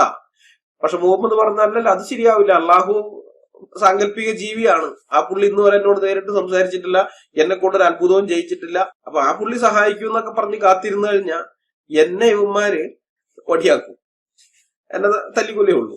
അപ്പൊ അതുകൊണ്ട് ഞാൻ എന്റെ തടി രക്ഷിക്കാനുള്ള വഴി നോക്കട്ടെ. അതാണ് മുഹമ്മദ് ചെയ്തതിന്റെ അർത്ഥം. ഇനി സൂറ 9:129 എന്നാൽ അവർ തിരിഞ്ഞു കളയുന്ന പക്ഷം നബിയെ നീ പറയുക, എനിക്ക് അള്ളാഹു മതി, അവനല്ലാതെ ഒരു ദൈവവുമില്ല, അവന്റെ മേലാണ് ഞാൻ ഭരമേൽപ്പിച്ചിരിക്കുന്നത്, അവനാണ് മഹത്തായ സിംഹാസനത്തിന്റെ നാഥൻ. മുഹമ്മദിനോട് പറയുകയാണ്, എനിക്ക് അള്ളാഹു മതി, അവന്റെ മേലാണ് ഞാൻ പരമേൽപ്പിച്ചിരിക്കുന്നത്. അവനല്ലാതെ വേറൊരു ദൈവമില്ല, എനിക്ക് ആ ദൈവത്തിന്റെ സഹായം മതി എന്ന് നീ പറയണം എന്ന് മുഹമ്മദിനോട് പറയുന്നു. മുഹമ്മദ് അത് അങ്ങനെ തന്നെ പറഞ്ഞിട്ടുണ്ടായിരിക്കും. അതുകൊണ്ടാണ് ഇവർ രേഖപ്പെടുത്തി വെച്ചത്, സ്വഹായിമാർ അത് എഴുതി വെച്ചിരിക്കുന്നത്. അതൊക്കെ ഏട്ടിലെ പശു പുല്ല് തിന്നില്ല എന്ന് പറഞ്ഞ പോലെയാണ്. ഏടിൽ ഇതൊക്കെ എഴുതി വെച്ചു, എഴുതിയതൊക്കെ അവിടെ ഇരിക്കും. പക്ഷെ പ്രാക്ടിക്കൽ സൈഡിലേക്ക് വരുമ്പോ, പ്രായോഗിക തലത്തിലേക്ക് വരുമ്പോ മുഹമ്മദ് ഇതൊക്കെ അങ്ങ് മാറ്റി വെച്ചിട്ട് സ്വന്തം നടി രക്ഷിക്കാൻ കാഫറുകളുടെ, ത്വായിഫിലുള്ളവരൊക്കെ അമുസ്ലിങ്ങളാണ്, കാഫറുകളുടെ അടുത്ത് പോയിട്ട് ജീവരക്ഷയ്ക്ക് വേണ്ടി എന്തെങ്കിലും വഴിയുണ്ടോ, എന്നെ എങ്ങനെയെങ്കിലും ഒന്ന് നിങ്ങൾ ഹെൽപ്പ് ചെയ്യോ, സഹായിക്കോ എന്ന് ചോദിച്ചാൽ അവരുടെ മുമ്പിൽ കെഞ്ചു. ഇനി സൂറ 33:48, സത്യനിഷേധികളെയും കപടവിശ്വാസികളെയും നീ അനുസരിച്ചു പോകരുത്, അവരുടെ ദ്രോഹം നീ അവഗണിക്കുകയും അള്ളാഹുവെ ഭരമേൽപ്പിക്കുകയും ചെയ്യുക, കൈകാര്യകർത്താവായി അള്ളാഹു തന്നെ മതി. അപ്പൊ ഇവിടെ മക്കയിലുള്ള ആളുകളിൽ നിന്ന്, സത്യനിഷേധികളിൽ നിന്നൊക്കെ ഉള്ള ഉപദ്രവമൊക്കെ നേരിടുമ്പോ നീ അവരെ അവഗണിക്കുക, എന്നിട്ട് അവരുടെ കേസ് നീ അള്ളാഹുവിനെ പരമേൽപ്പിക്കുക, കൈകാര്യകർത്താവായി അള്ളാഹു മാത്രം മതി എന്നാണ് പറയുന്നത്.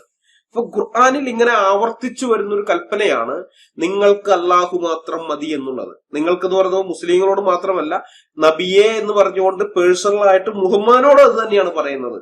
നിനക്ക് എന്നും പറഞ്ഞുകൊണ്ടുണ്ട്, നിങ്ങൾക്കെന്ന് പറയുമ്പോൾ മുസ്ലിങ്ങളെ മൊത്തമാണ്, നിനക്കെന്ന് പറയുമ്പോൾ അത് മുഹമ്മദിനോട് മാത്രമാണ്. ഈ രണ്ട് രീതിയിലും ഇത്തരം ആയത്തുകൾ ഇഷ്ടം പോലെ വരുന്നുണ്ട്, അള്ളാഹു മാത്രം മതി എന്നുള്ളത്. അപ്പൊ നിങ്ങൾക്ക് സംരക്ഷകനായും സഹായകനായും രക്ഷകനായും കൈകാര്യകർത്താവായും അള്ളാഹു തന്നെ മതി, വേറെ ആരും വേണ്ട എന്ന് വളരെ കർക്കശമായിട്ടാണ് മുഹമ്മദിനോടും മുസ്ലിങ്ങളോടും ഖുർആൻ കൽപ്പിച്ചിരിക്കുന്നത്. മലക്ക് ചൊല്ലിക്കൊടുത്തതായി ആരോപിക്കപ്പെടുന്ന ഈ കൽപ്പനകള് മുസ്ലിങ്ങളെ പഠിപ്പിച്ച മുഹമ്മദ് തന്നെയാണ് ഒരു പ്രതിസന്ധിയെ അഭിമുഖീകരിച്ചപ്പോൾ അള്ളാഹുവിനെയും അള്ളാഹുവിന്റെ സംരക്ഷണത്തെയും അള്ളാഹുവിന്റെ കൽപ്പനയെയും പുറകിലെറിഞ്ഞു കളഞ്ഞ് കാഫിറുകളുടെ സംരക്ഷണം തേടി അതീവ രഹസ്യമായി ത്വായിഫിലേക്ക് പോയത്. സ്വന്തം തടി കേടാകുമെന്ന് കണ്ടാൽ അള്ളാഹുവിന്റെ കൽപ്പനയായാലും ശരി, അതിന് പുല്ല് വില കൊടുത്തുകൊണ്ട് സ്വന്തം തടി രക്ഷിക്കാൻ നോക്കിയ വെറും ഒരു ഭീരു മാത്രമാണ് മുഹമ്മദ് എന്ന് ഈ ചരിത്രം വായിച്ചിട്ടും മുസ്ലിങ്ങൾക്ക് പിടികിട്ടിയിട്ടില്ല, ഇപ്പോഴും പിടികിട്ടിയിട്ടില്ല. എന്താ അല്ലേ, ഇതൊക്കെ വായിച്ച സുബോധമുള്ളവന് മനസ്സിലാവില്ലേ? ഇങ്ങനെയുള്ള കൽപ്പനകൾ ഖുർആനിൽ കിടക്കുമ്പോൾ ഈ കൽപ്പന അനുസരിച്ചല്ലല്ലോ ഞങ്ങളുടെ നബി പ്രവർത്തിച്ചത്. ഈ കൽപ്പനയ്ക്കൊക്കെ പുല്ല് വില കൊടുത്ത് ഈ കൽപ്പനകളൊക്കെ ചവറ്റുകൊട്ടയിൽ എറിഞ്ഞിട്ട് കാഫറുകളുടെ അടുത്ത് പോയിട്ട് കയ്യും കാലും പിടിച്ചില്ലേ? ഇതെന്തോന്ന് നബി, ഇയാളൊക്കെ ഒരു നബിയാണോ എന്ന് ചിന്തിക്കാൻ സുബോധമുള്ള ഒരാളും ഇസ്ലാമിനകത്ത് ഇനിയും ഇല്ലേ? ഏതായാലും നമുക്ക് തുടർന്ന് വായിക്കാം. പ്രവാചകത്വത്തിന്റെ 10ാം വർഷം ശവ്വാൽ മാസത്തിലെ അവസാനത്തിലായിരുന്നു ഈ യാത്ര. നബി ത്വായിഫിൽ എത്തിയതിനു ശേഷം അവിടെയുള്ള ചില നേതാക്കന്മാരെയും പ്രമാണികളെയും നേരിൽ കണ്ടു. അബ്ദു യാലീൽ, മസൂദ്, ഹബീബ്, അമ്ർ ഇബ്നു ഉമൈർ ഇബ്നു ഔഫ് തുടങ്ങിയവരായിരുന്നു ആ പ്രമുഖർ. ഖുറൈശി ഗോത്രത്തിലെ ബനു ജുമഹിൽ നിന്ന് ഇവരിൽ ചിലർ വിവാഹവും കഴിച്ചിരുന്നു. നബി അവരോടൊപ്പം ഇരുന്നു. അവരെ അല്ലാഹുവിലേക്ക് ക്ഷണിച്ചു.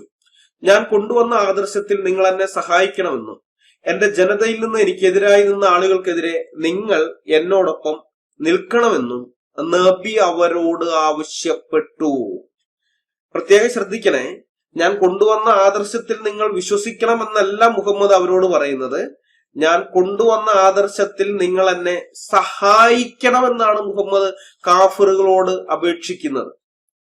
തനിക്കെതിരെ നിൽക്കുന്ന ഖുറൈശികളിൽ നിന്ന് തന്നെ സംരക്ഷിക്കാൻ അല്ലാഹുവും മലക്കുകളും ഉണ്ട് എന്നുള്ള വിശ്വാസമൊന്നും മുഹമ്മദിനില്ല. ആ വിശ്വാസം മുഹമ്മദിനില്ല.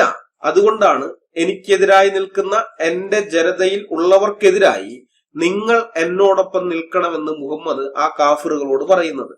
പ്രവാചകൻ എന്ന് പറഞ്ഞു വന്ന ഒരുത്തന്റെ അധപ്പതനമാണ് നമ്മൾ ഈ കാണുന്നത്. കർത്താവിന്റെ അപ്പോസ്തലന്മാരിൽ യോഹന്നാൻ ഒഴികെയുള്ള ബാക്കി എല്ലാവരും രക്തസാക്ഷികളായി തീരുകയാണുണ്ടായത്. അവരിൽ ഒരാൾ പോലും മുഹമ്മദിനെ പോലെ സ്വന്തം ജീവൻ രക്ഷിക്കാൻ വേണ്ടി അവിശ്വാസികളോട് സഹായം അഭ്യർത്ഥിച്ചിട്ടില്ല, ഒരാൾ പോലും. ഇനി അപ്പോസ്തലന്മാരുടെ കാര്യം വിടുക. അപ്പോസ്തലന്മാർ കർത്താവിനോട് കൂടെ നടന്നവരും കർത്താവിൽ നിന്ന് പഠിച്ചവരുമായ ആളുകളായതുകൊണ്ട് അവർക്ക് കുറെ ധൈര്യമൊക്കെ ഉണ്ടെന്ന് വിചാരിക്കാം. അപ്പോസ്തലന്മാരുടെ കാര്യം വിടുക. ആദിമ നൂറ്റാണ്ടുകളിൽ രക്തസാക്ഷികളായി തീർന്ന 10,000-കണക്കിന് ക്രിസ്ത്യാനികളിൽ ഒരാൾ പോലും സ്വന്തം ജീവൻ രക്ഷിക്കാൻ വേണ്ടി അവിശ്വാസികളോട് സഹായം തേടിയിട്ടില്ല. അങ്ങനെ സഹായം തേടിയിരുന്നെങ്കിൽ അവർ രക്തസാക്ഷികളായി തീരേണ്ട ആവശ്യമില്ലല്ലോ. സഹായം തേടേണ്ട കാര്യമൊന്നുമില്ല. അല്ലാണ്ട് തന്നെ ഈ വിധിക്കാനിരിക്കുന്ന ആളുകൾ, ഗവർണറോ അല്ലെങ്കിൽ മറ്റ് മജിസ്ട്രേറ്റ് അങ്ങനെയൊക്കെ ഉണ്ടല്ലോ, ജഡ്ജിമാർ, അവർക്ക് തന്നെ ഇത് കൊന്നുകൊണ്ടേ ഇരിക്കുകയാണ്. പിടിച്ച് ജയിലിലിട്ടിട്ട് ജയിൽ മുഴുവൻ നിറഞ്ഞു കഴിയുന്നു. കൊല്ലുന്നതിന് ഒരു പരിധിയില്ലേ? അവര് തന്നെ പറഞ്ഞു അവസാനം, നിങ്ങൾ യേശുക്രിസ്തുവിനുള്ള വിശ്വാസമൊന്നും തള്ളി പറയേണ്ട കാര്യമൊന്നുമില്ല, അങ്ങനെ ഒന്നും ചെയ്യണമെന്നൊന്നും ഞങ്ങൾ ആവശ്യപ്പെടുന്നില്ല. ആദ്യമൊക്കെ അതാണ് പറഞ്ഞുകൊണ്ടിരുന്നത്. പിന്നെ അത് മാറ്റം വരുത്തി. അതൊന്നും വേണ്ട, ജസ്റ്റ് നിങ്ങൾ റോമൻ ദൈവങ്ങൾക്കൊന്ന് പൂജ ചെയ്താൽ മതി. യേശുവിൽ നിങ്ങൾ വിശ്വസിച്ചോ, ഇവിടെ ഒന്ന് പൂജ ചെയ്തോ, നിങ്ങളെ വെറുതെ വിടാം. അത് പറ്റില്ല. അവസാനം പറഞ്ഞു ധൂപം ഒന്ന് കാണിച്ചാൽ മതി, വീശിയാൽ മാത്രം മതി, പൂജ ചെയ്യണമെന്നുമില്ല. ആ ധൂപം ഉണ്ടല്ലോ, അത് ഇട്ടിട്ട് തൂക്കിയിട്ട് അതിങ്ങനെ പാത്രത്തിൽ അതിട്ടിട്ട് പുകച്ച് കുന്തിരിക്കുമ്പോൾ അത് ഇട്ട് പുകച്ചിട്ട് ഒരു ഇത് കയറൊക്കെ കെട്ടി അല്ലെങ്കിൽ ചങ്ങലൊക്കെ കെട്ടി അതുമ്മയാണ് തൂക്കിക്കൊണ്ടുവരുന്നത്. അത് ജസ്റ്റ് ഒന്ന് ആ വിഗ്രഹത്തിന്റെ മുമ്പിൽ ഒന്ന് ആട്ടിക്കാണിച്ചാൽ മതി, നിങ്ങളെ വിട്ടേക്കാമെന്ന് പറഞ്ഞു. പറ്റില്ലെന്ന് പറഞ്ഞിട്ട് രക്തസാക്ഷികളായി തീർന്നവരാണ്. മനസ്സിലായോ? അന്ന് ഈ റോമക്കാരുടെ പീഡനത്തിൽ ഇങ്ങനെയൊക്കെയുള്ള മാതൃക കാണിച്ചു തന്ന ക്രിസ്ത്യാനികളെ നമുക്ക് കാണാനായിട്ട് സാധിക്കും.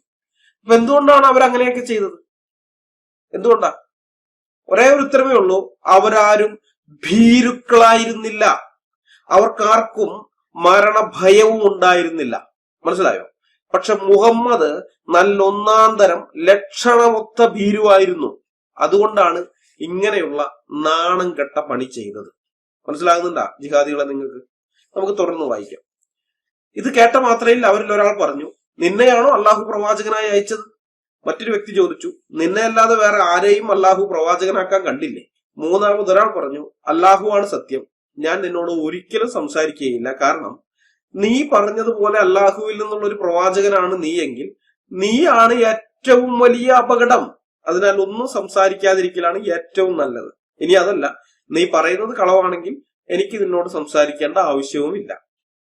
ഈ മൂന്നാമത് പറഞ്ഞ ആളുടെ ചിന്താശേഷിയുള്ള 10 പേരെങ്കിലും അന്ന് അറേബ്യയിൽ ഉണ്ടായിരുന്നെങ്കിൽ ഇന്ന് ഈ 21-ാം നൂറ്റാണ്ടിൽ നമുക്ക് സ്വസ്ഥതയോടെയും സമാധാനത്തോടെയും ജീവിക്കാമായിരുന്നു. കെട്ടിടങ്ങളിലേക്ക് വിമാനങ്ങൾ ഇടിച്ചു കയറ്റുമെന്നോ ആൾക്കൂട്ടങ്ങൾക്കിടയിലേക്ക് ട്രക്കുകൾ ഓടിച്ചു കയറ്റുമെന്നോ റെയിൽവേ സ്റ്റേഷനുകളിലും ബസ് സ്റ്റാൻഡുകളിലും മാർക്കറ്റുകളിലും മനുഷ്യബോംബുകൾ പൊട്ടിച്ചിതറുമെന്നോ ഉള്ള ഭയമില്ലാതെ നമുക്ക് സമാധാനത്തോടുകൂടെ അവിടെ ജീവിക്കാമായിരുന്നു. ആ മൂന്നാമത് പറഞ്ഞ ആളുണ്ടല്ലോ, ആ പുള്ളിനെ പോലത്തെ ഒരു 10 പേരെങ്കിലും അന്ന് അറേബ്യയിൽ ഉണ്ടായിരുന്നെങ്കിൽ, ആ വിധം ചിന്തിക്കാൻ കഴിവുള്ള ആൾക്കാരുണ്ടായിരുന്നെങ്കിൽ. പക്ഷെ നിർഭാഗ്യവശാൽ അത്രയും ഉണ്ടായില്ല. അതുകൊണ്ടാണ് നമ്മൾ ഇന്ന് അനുഭവിക്കുന്നത്. അതായത് നമുക്ക് ബാക്കി വായിക്കാം. മുഹമ്മദ് നബി അവിടെ നിന്നും എഴുന്നേറ്റ് പോയി. സഖീഫ് ഗോത്രത്തിൽ നിന്നും ഗുണം ലഭിക്കുമെന്ന പ്രതീക്ഷയിൽ നിരാശ മാത്രം ബാക്കിയായി. നബി അവരോട് പറഞ്ഞു, നിങ്ങളുടെ സമീപനം ഇതാണ് എങ്കിലും എന്നെക്കുറിച്ച് നിങ്ങൾ ആരോടും പറയരുത്. എന്റെ കാര്യം നിങ്ങൾ മറച്ചു വെക്കണം. മുഹമ്മദ് നബി ത്വായിഫിലേക്ക് വന്ന വിവരം തന്റെ ജനത അറിയുന്നത് അവിടെ നിന്ന് ഇഷ്ടപ്പെട്ടിരുന്നില്ല. തായിഫിലെ ആളുകൾ മുഹമ്മദ് നബിക്കെതിരെ അന്നാട്ടിലെ വിവരമില്ലാത്ത ആളുകളെ തിരിച്ചുവിട്ടു. കുട്ടികളടക്കമുള്ളവർ അസഭ്യങ്ങൾ പറഞ്ഞും ശബ്ദകോലാഹലങ്ങൾ ഉണ്ടാക്കിയും നബിയുടെ പുറകെ കൂടി. ശബ്ദകോലാഹലങ്ങൾ കേട്ട് ജനങ്ങളെല്ലാം ഒരുമിച്ചുകൂടി. അവരെല്ലാവരും കൂടി മുഹമ്മദ് നബിയെ ഒരു തോട്ടത്തിലേക്കാക്കി. ഉത്തുബ, ശൈബ തുടങ്ങിയവരും അതിലുണ്ടായിരുന്നു. അള്ളാഹുവിന്റെയും മലക്കുകളുടെയും സഹായം പുറകിൽ എറിഞ്ഞു കളഞ്ഞുകൊണ്ട് കാഫറുകളുടെ സഹായം തേടിപ്പോയ മുഹമ്മദിന് ഒരു സഹായവും കാഫറുകളിൽ നിന്ന് കിട്ടിയില്ലെന്ന് മാത്രമല്ല, അവർ മുഹമ്മദിനെ ആട്ടിയിറക്കി വിടുകയും ചെയ്തു.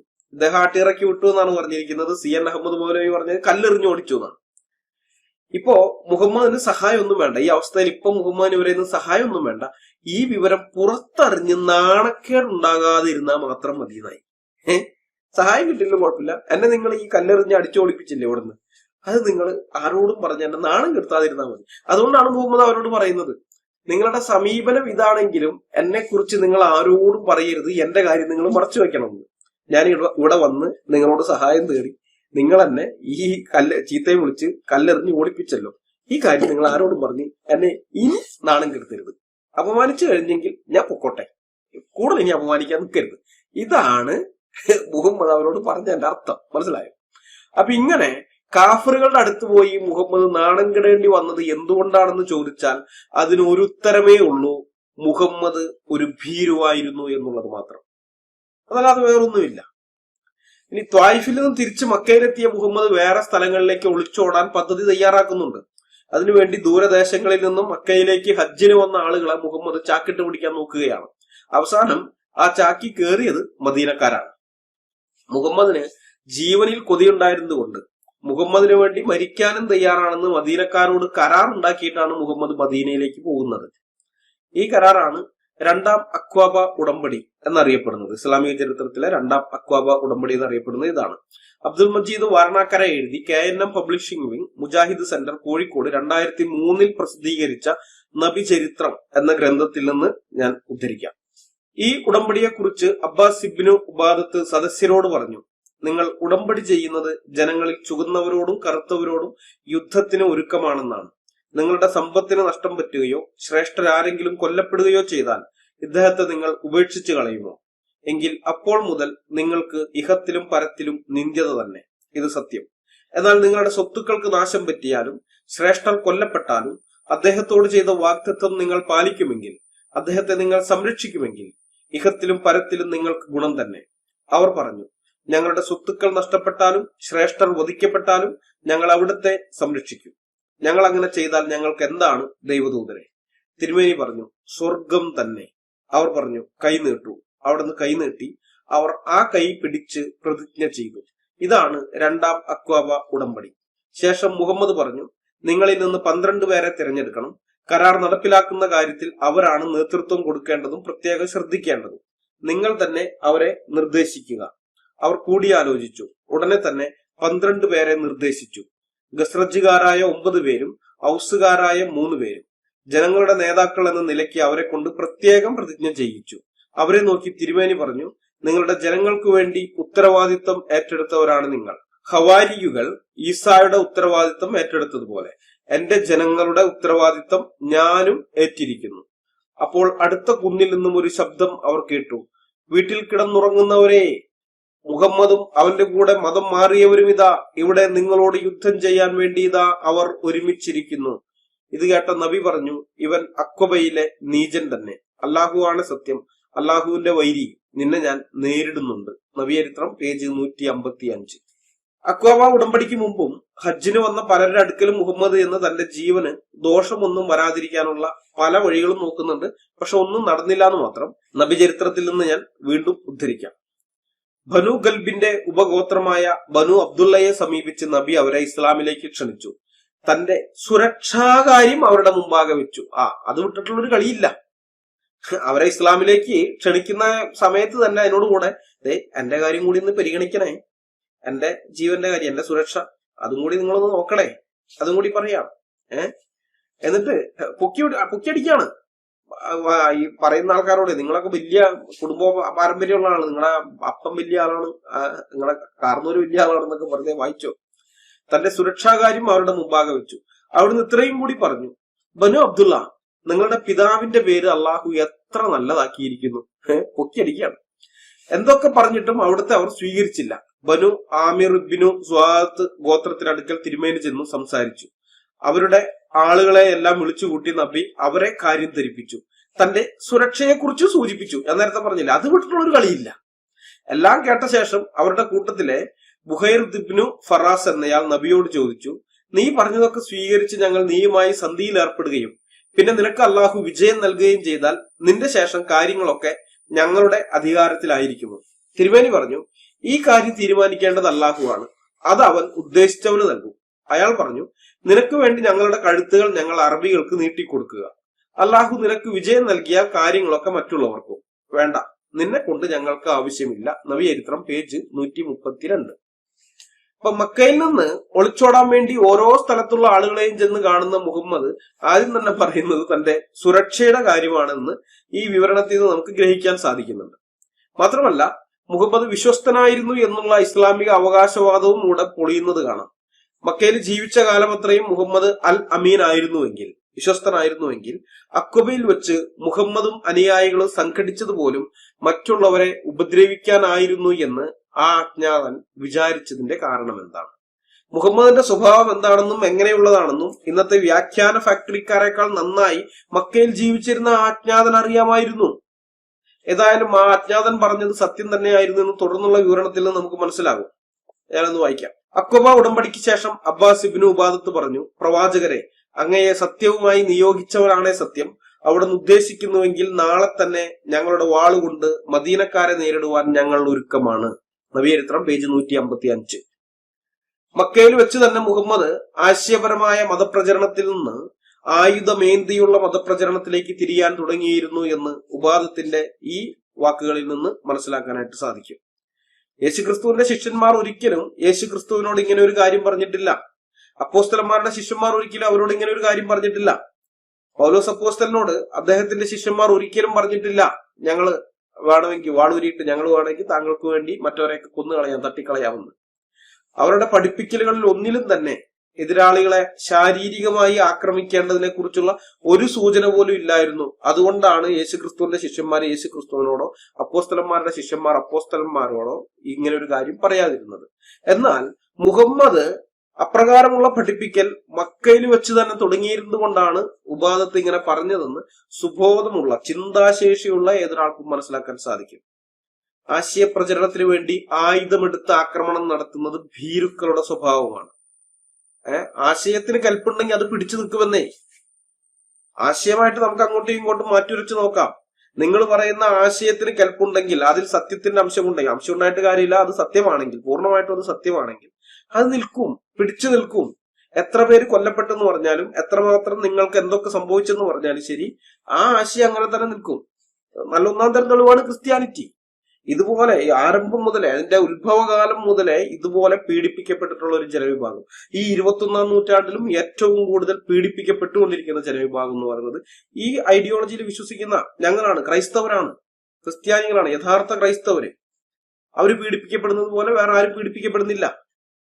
എന്നിട്ടും ക്രിസ്ത്യാനിറ്റി ലോകത്ത് നിലനിൽക്കുന്നു. കാരണം എന്താണ്? അത് സത്യമായതുകൊണ്ടാണ്, അതിൽ മാത്രമേ സത്യമുള്ളൂ എന്നുള്ളത് കൊണ്ടാണ്. അപ്പൊ അത് ചെയ്യാതെ, ആശയപ്രചരണം നടത്താതെ, ആയുധമെടുത്ത് ആക്രമണം നടത്തി ആശയത്തിലെ ആളുകളെ കൊണ്ട് വിശ്വസിപ്പിക്കാൻ ശ്രമിക്കുന്നുണ്ടല്ലോ, അത് ഭീരുക്കളുടെ സ്വഭാവമാണ്. 2019 ഏപ്രിൽ 27 നേർബദ്ധം വാരികയിൽ ഫദ്ലുൽ ഹക്ക് ഉമരി എഴുതിയ 2ാം അക്വബ ഉടമ്പടി എന്ന ലേഖനത്തിൽ പറയുന്നത്, നിങ്ങൾ നിങ്ങളുടെ ഭാര്യമാരെയും നിങ്ങളുടെ മക്കളെയും സംരക്ഷിക്കുന്നത് പോലെ എന്നെയും സംരക്ഷിക്കുമെന്നതിൽ ഞാൻ നിങ്ങളോട് ഉടമ്പടി ചെയ്യുന്നു എന്നാണ് മുഹമ്മദ് മദീനക്കാരോട് കരാർ ചെയ്തത് എന്നാണ്.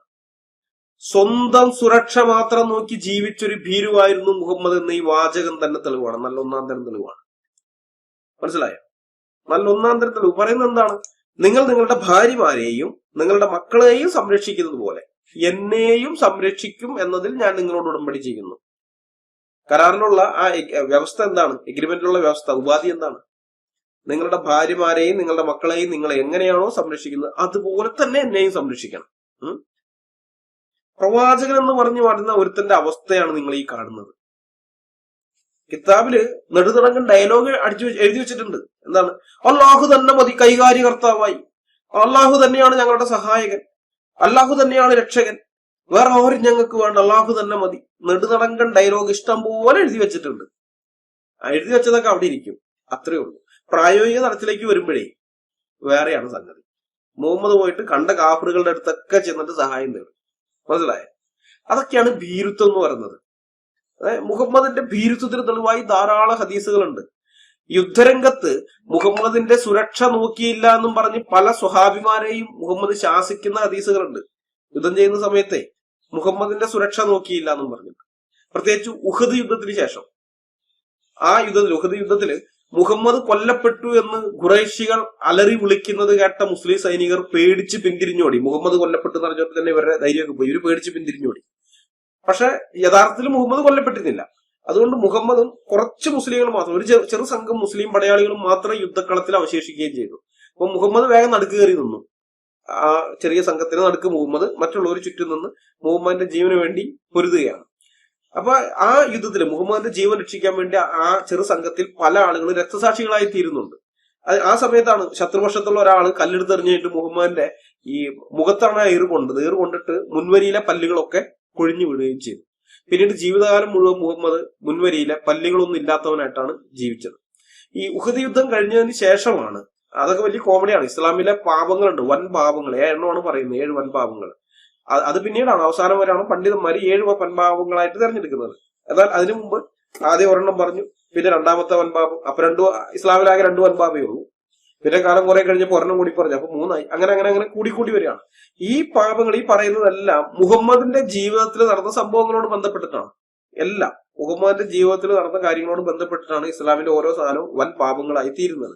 അപ്പൊ ഇസ്ലാമിലെ വൻ പാപങ്ങളിൽ ഒന്നായി മുഹമ്മദ് പറയുന്ന ഒരു കാര്യമുണ്ട്. യുദ്ധക്കളത്തിൽ നിന്ന് പിന്തിരിഞ്ഞോടുന്നത് ക്ഷമിക്കപ്പെടാത്ത പാപം, ശിർക്ക് പോലെ തന്നെയുള്ള മാരകമായ പാപമാണ്. മനസ്സിലായോ? മാരകമായ പാപം. ഈ ഉഹദ് യുദ്ധത്തിന് ശേഷമാണ് ഈ സംഭവം ഒരു പാപമായിട്ട് ഉൾപ്പെട്ടത്. കാരണം ഒരു പ്രാവശ്യം ഇവന്മാര് യുദ്ധക്കളത്തിൽ നിന്ന് പിന്തിരിഞ്ഞോടിയപ്പോ പല്ലുകൾ കുറച്ച് പോയെങ്കിലും ഭാഗ്യത്തിന് ജീവൻ രക്ഷപ്പെട്ടു. ജീവൻ തിരിച്ചെത്തി, ജീവൻ പോയില്ലല്ലോ. പക്ഷെ അടുത്ത പ്രാവശ്യം ഇവന്മാർ ഇങ്ങനെ ഇതുപോലെ ഒരു ഭാഗ്യം അപ്പം ഉണ്ടാവണമെന്നില്ല. ചിലപ്പോൾ തട്ടിപ്പോവും. അവന്മാര് ശത്രു ചിലപ്പോൾ കൊന്നുകളഞ്ഞെന്ന് വരാം എന്ന് മുഹമ്മദിന് അറിയാം. അതുകൊണ്ടാണ് ഇനി ഒരിക്കൽ കൂടി തന്നെ യുദ്ധക്കളത്തിൽ തരിച്ചാക്കി ഈ ഭീരുക്കളായ അനുയായികൾ ഓടിപ്പോകരുത് എന്ന് വെച്ച് അള്ളാഹുവിന്റെ അടുക്കൽ ഏറ്റവും വലിയ പാപങ്ങളിൽ ഒന്നായി ഇതിനെ മുഹമ്മദ് അവതരിപ്പിച്ചത്. ഇതുപോലെ സ്വന്തം തടിക്ക് കേട് വരാതിരിക്കാൻ വേണ്ടി മുഹമ്മദ് ചെയ്ത ഓരോരോ ഉഡായിപ്പുകളാണ് ഇസ്ലാമിക നിയമങ്ങളിലുള്ള ഒരു 90% ഉള്ളത്. 90% നിയമങ്ങളൊക്കെ മുഹമ്മദിന് ഒന്നുകിൽ സുഭിക്ഷമായി ജീവിക്കാൻ അല്ലെങ്കിൽ മുഹമ്മദിന്റെ തടിക്ക് കേട് വരാതിരിക്കാൻ വേണ്ടിയുള്ള സാധനങ്ങളാണ്. അപ്പൊ ഇങ്ങനെയുള്ള ഒരു ഭീരുവിനെയാണ് ജിഹാദികളെ നിങ്ങൾ ഫോളോ ചെയ്യുന്നത്. അതുകൊണ്ടാണ് നിങ്ങളും ഭീരുക്കളായി മാറിയിരിക്കുന്നത്. നിരപരാധികളായ മനുഷ്യരെ കൊല്ലാൻ ഭീരുക്കൾക്ക് മാത്രമേ കഴിയുകയുള്ളൂ. നിങ്ങളെ ശാരീരികമായി ഉപദ്രവിക്കാത്ത, ആക്രമിക്കാത്ത, നിങ്ങളുടെ ജീവന് ഭീഷണി ഉണ്ടാക്കാത്ത മനുഷ്യർ. അവൻ ആശയപരമായി പല കാര്യവും പറയുന്നുണ്ടാവും. അപ്പൊ അങ്ങനെ പറയുന്നവരോട് ആശയപരമായി എതിർത്ത് നിൽക്കാതെ ആയുധമെടുത്ത് അവനെ നിശബ്ദരാക്കാൻ നോക്കുന്നത് നിങ്ങൾ ഭീരുക്കളായതുകൊണ്ടാണ്. അപ്പോ ഭീരുക്കളായ നിങ്ങളുടെ കൊലവിളിക്ക് മുന്നിൽ തല കുനിക്കുന്നവരല്ല യഥാർത്ഥ ക്രിസ്ത്യാനികൾ എന്ന് നിങ്ങൾ അറിഞ്ഞിരിക്കണം. പിടിയില്ല.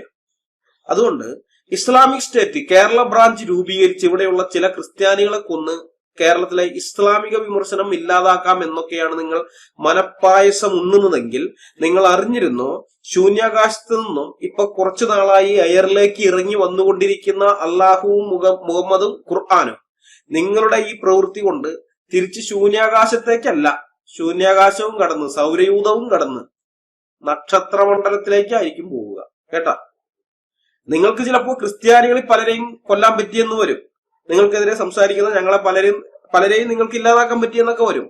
പക്ഷെ അതുകൊണ്ട് അള്ളാഹുവിനെയും മുഹമ്മദിനെയും രക്ഷിക്കാൻ പറ്റില്ല നിങ്ങൾക്ക്. കേട്ടാ, അള്ളാഹുവും മുഹമ്മദും ഖുർആനും തുടർമാനമായി വിചാരണ ചെയ്യപ്പെട്ടുകൊണ്ടേയിരിക്കും. ക്രിസ്ത്യാനികളുടെ കയ്യിൽ നിന്ന് അള്ളാഹുവും മുഹമ്മദും ഖുർആനും രക്ഷപ്പെടുകയില്ല. ഞങ്ങളുടെ ചെറുപ്പക്കാർ, പുതിയ തലമുറ ആ വിധത്തിൽ നിങ്ങളെ പഠിക്കുന്നുണ്ട്. ക്ലബ് ഹൗസിലൊക്കെ ചർച്ചകളിൽ നമ്മൾ കാണുന്നതല്ലേ. ഇഷ്ടം പോലെ ആളുകൾ പല സഭാവിഭാഗങ്ങളിൽപ്പെട്ടവരുണ്ട്. അപ്പൊ അതുകൊണ്ട് അങ്ങനെയുള്ള പിള്ളേരൊക്കെ ഉള്ളത് കൊണ്ട് തന്നെ അവരുടെ കയ്യിൽ നിന്ന് നിങ്ങളുടെ അള്ളാഹുവും മുഹമ്മദും രക്ഷപ്പെടുകയില്ല. കേട്ടാ, അത് നിങ്ങൾ മറക്കരുത്, എപ്പോഴും ഓർമ്മ വേണം. ഏതാണ്ട് 1 വർഷത്തോളമായി ഞാൻ ഇസ്ലാമിനെതിരെ വീഡിയോ ഒന്നും ചെയ്യാതിരിക്കുകയായിരുന്നു. യൂട്യൂബിൽ തന്നെ നിങ്ങൾക്ക് കാണാം. ട്രൂത്ത് ഫൈറ്റേഴ്സിന്റെ ചാനലിൽ ഇസ്ലാം വിഷയത്തിലുള്ള വീഡിയോകളൊന്നും 1 വർഷത്തോളമായിട്ട് ഒന്നുമില്ല. നിങ്ങൾക്കറിയാമല്ലോ. അപ്പൊ അതിന്റെ കാരണം വേറെ ഒന്നുമല്ല, ഈ റോമൻ കത്തോലിക്കലാണ്. ക്ലബ് ഹൗസിലുള്ള റോമൻ കത്തോലിക്കൽ കാരണമാണ് ഞാൻ ഈ ഇസ്ലാമിനെതിരെ സംസാരിക്കുന്നത് നിർത്തിവെച്ചത്. ഇസ്ലാമിനെതിരെ ഞാൻ സംസാരിച്ചിട്ടുള്ളതിന്റെ ഏറ്റവും വലിയ ഗുണഭോക്താക്കൾ റോമൻ കത്തോലിക്കരായിരുന്നു. അവരിപ്പോ നിഷേധിക്കുന്നുണ്ട്, അതെനിക്കറിയാം, നിഷേധിക്കുന്നൊക്കെ ഉണ്ട്. പക്ഷെ വസ്തുത അതാണ്. ലവ് ജിഹാദിന്റെ കാര്യത്തിലായാലും, ലാൻഡ് ജിഹാദിന്റെ കാര്യത്തിലായാലും, ബിസിനസ് ജിഹാദിന്റെ കാര്യത്തിലായാലും, നാർക്കോട്ടിക് ജിഹാദത്തിന്റെ കാര്യത്തിലായാലും ഏറ്റവും കൂടുതൽ ബാധിക്കപ്പെട്ടിരുന്നത് റോമൻ കത്തോലിക്കരാണ്. ഇപ്പോഴും ബാധിക്കപ്പെട്ടുകൊണ്ടിരിക്കുന്ന അവർ തന്നെയാണ്. കാരണം എണ്ണത്തിൽ അവരാണ് കൂടുതൽ. ഞാൻ ഉൾപ്പെട്ടു നിൽക്കുന്ന സഭാവിഭാഗത്തിൽ നിന്ന് കഴിഞ്ഞ ഒരു 10-15 കൊല്ലം ബ്രദർ എന്ന് പറയുന്ന വിഭാഗത്തിൽപ്പെട്ട ആളാണ് ഞാൻ. ബ്രദർ സഭക്കാരനാണ്.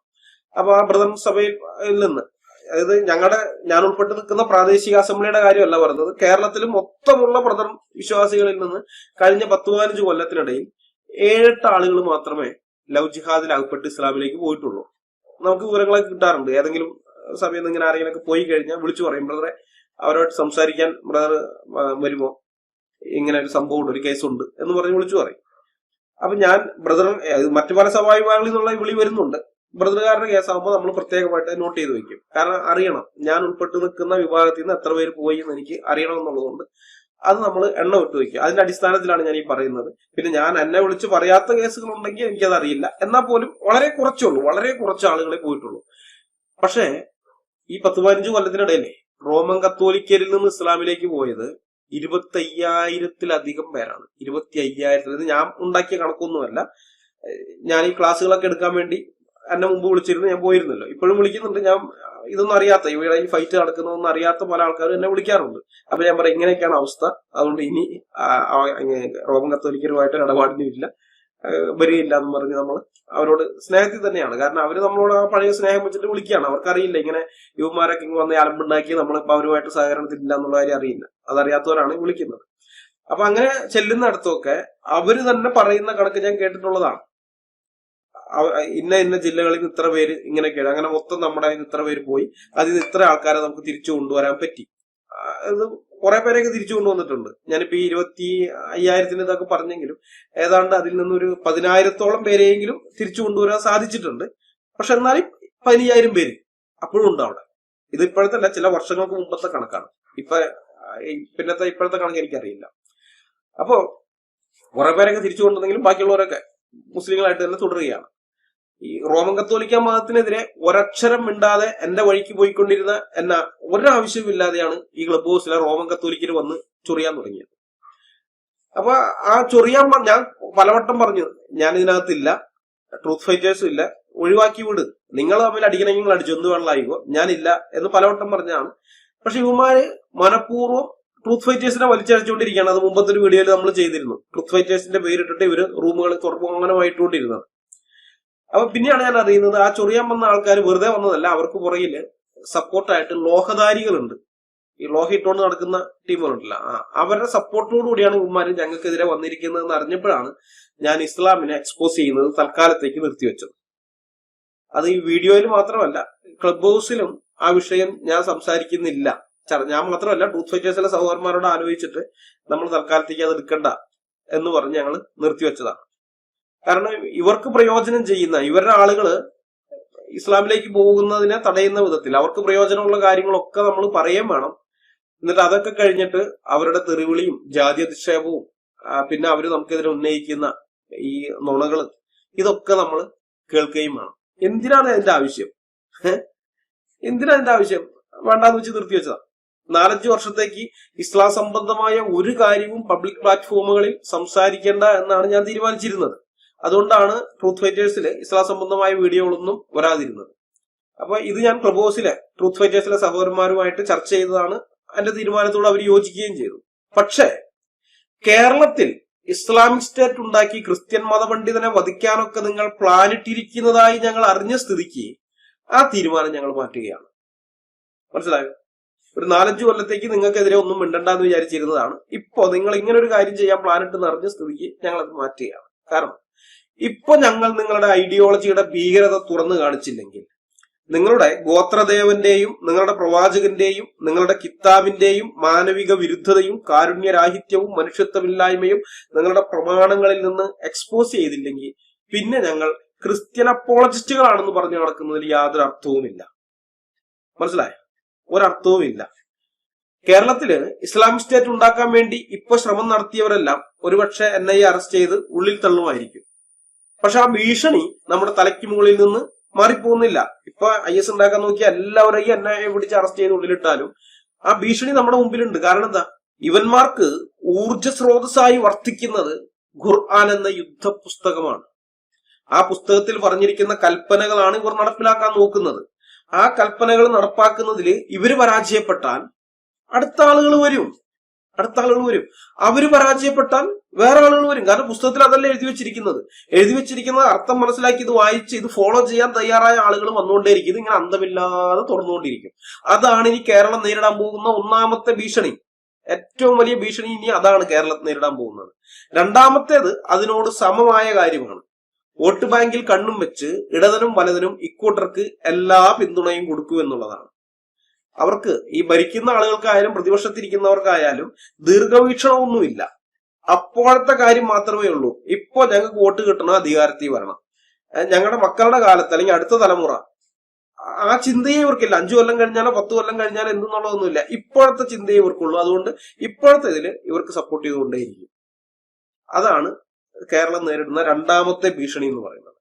അപ്പൊ ഈ പശ്ചാത്തലത്തിൽ ഞങ്ങൾ മിണ്ടാതിരുന്നാൽ ദൈവമുമ്പാകെ ഞങ്ങൾ കുറ്റക്കാരായി തീരുമെന്നുള്ള ബോധ്യം ഞങ്ങൾക്കുണ്ട്. ആ ബോധ്യത്തിന്റെ പുറത്താണ് ഞങ്ങൾ ഞങ്ങളുടെ തീരുമാനം മാറ്റിയത്. ആ കാര്യം ഒന്ന് ജിഹാദികളെ അറിയിക്കാൻ വേണ്ടിയാണ് ഈ വീഡിയോ ഇപ്പൊ ഞങ്ങൾ ചെയ്തത്. ക്രിസ്തുവിന്റെ യഥാർത്ഥ അനുയായികളായിരിക്കുന്നവർ ഭീരുക്കളായ നിങ്ങളെ ഭയപ്പെടുന്നില്ല എന്ന് നിങ്ങളെ അറിയിക്കണമെന്ന് തോന്നി. ദൈവം അനുവദിച്ചാൽ ഇനി മുതൽ പഴയതുപോലെ ഇസ്ലാമിക ഐഡിയോളജിയെയും ആ ഐഡിയോളജിയുടെ സ്ഥാപകനായ മുഹമ്മദിനെയും മുഹമ്മദിന്റെ ഫേക്ക് ഐഡിയായ അള്ളാഹുവിനെയും അള്ളാഹുവിന്റെ യുദ്ധപുസ്തകത്തെയും എക്സ്പോസ് ചെയ്തുകൊണ്ടുള്ള വീഡിയോകൾ ജിഹാദികളെ നിങ്ങൾക്ക് ഈ ചാനലിൽ നിന്ന് ഇനി പ്രതീക്ഷിക്കാം.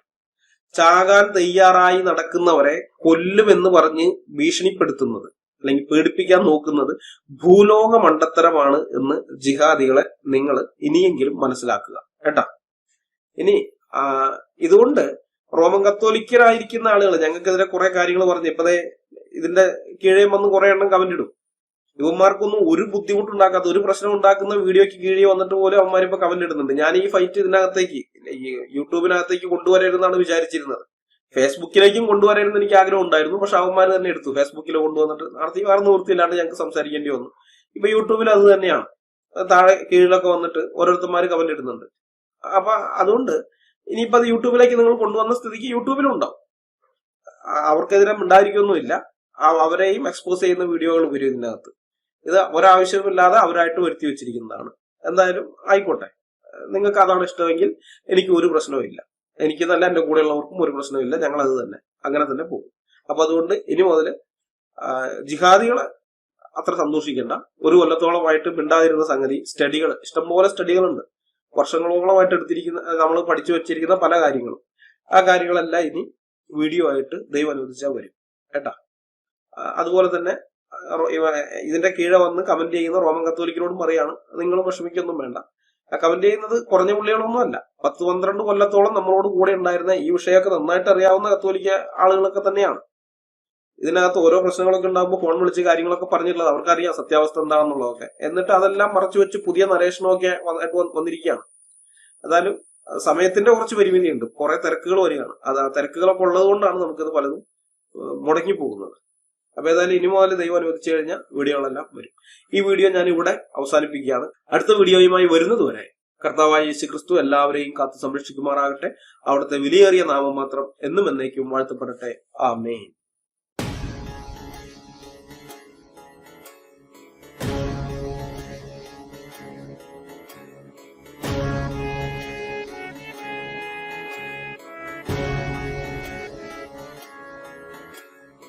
ജീവിച്ചാൽ ക്രിസ്തുവിനായി, പ്രവർത്തിച്ചാൽ ക്രിസ്തുവിനായി, മരിച്ചാൽ ക്രിസ്തുവിനായി.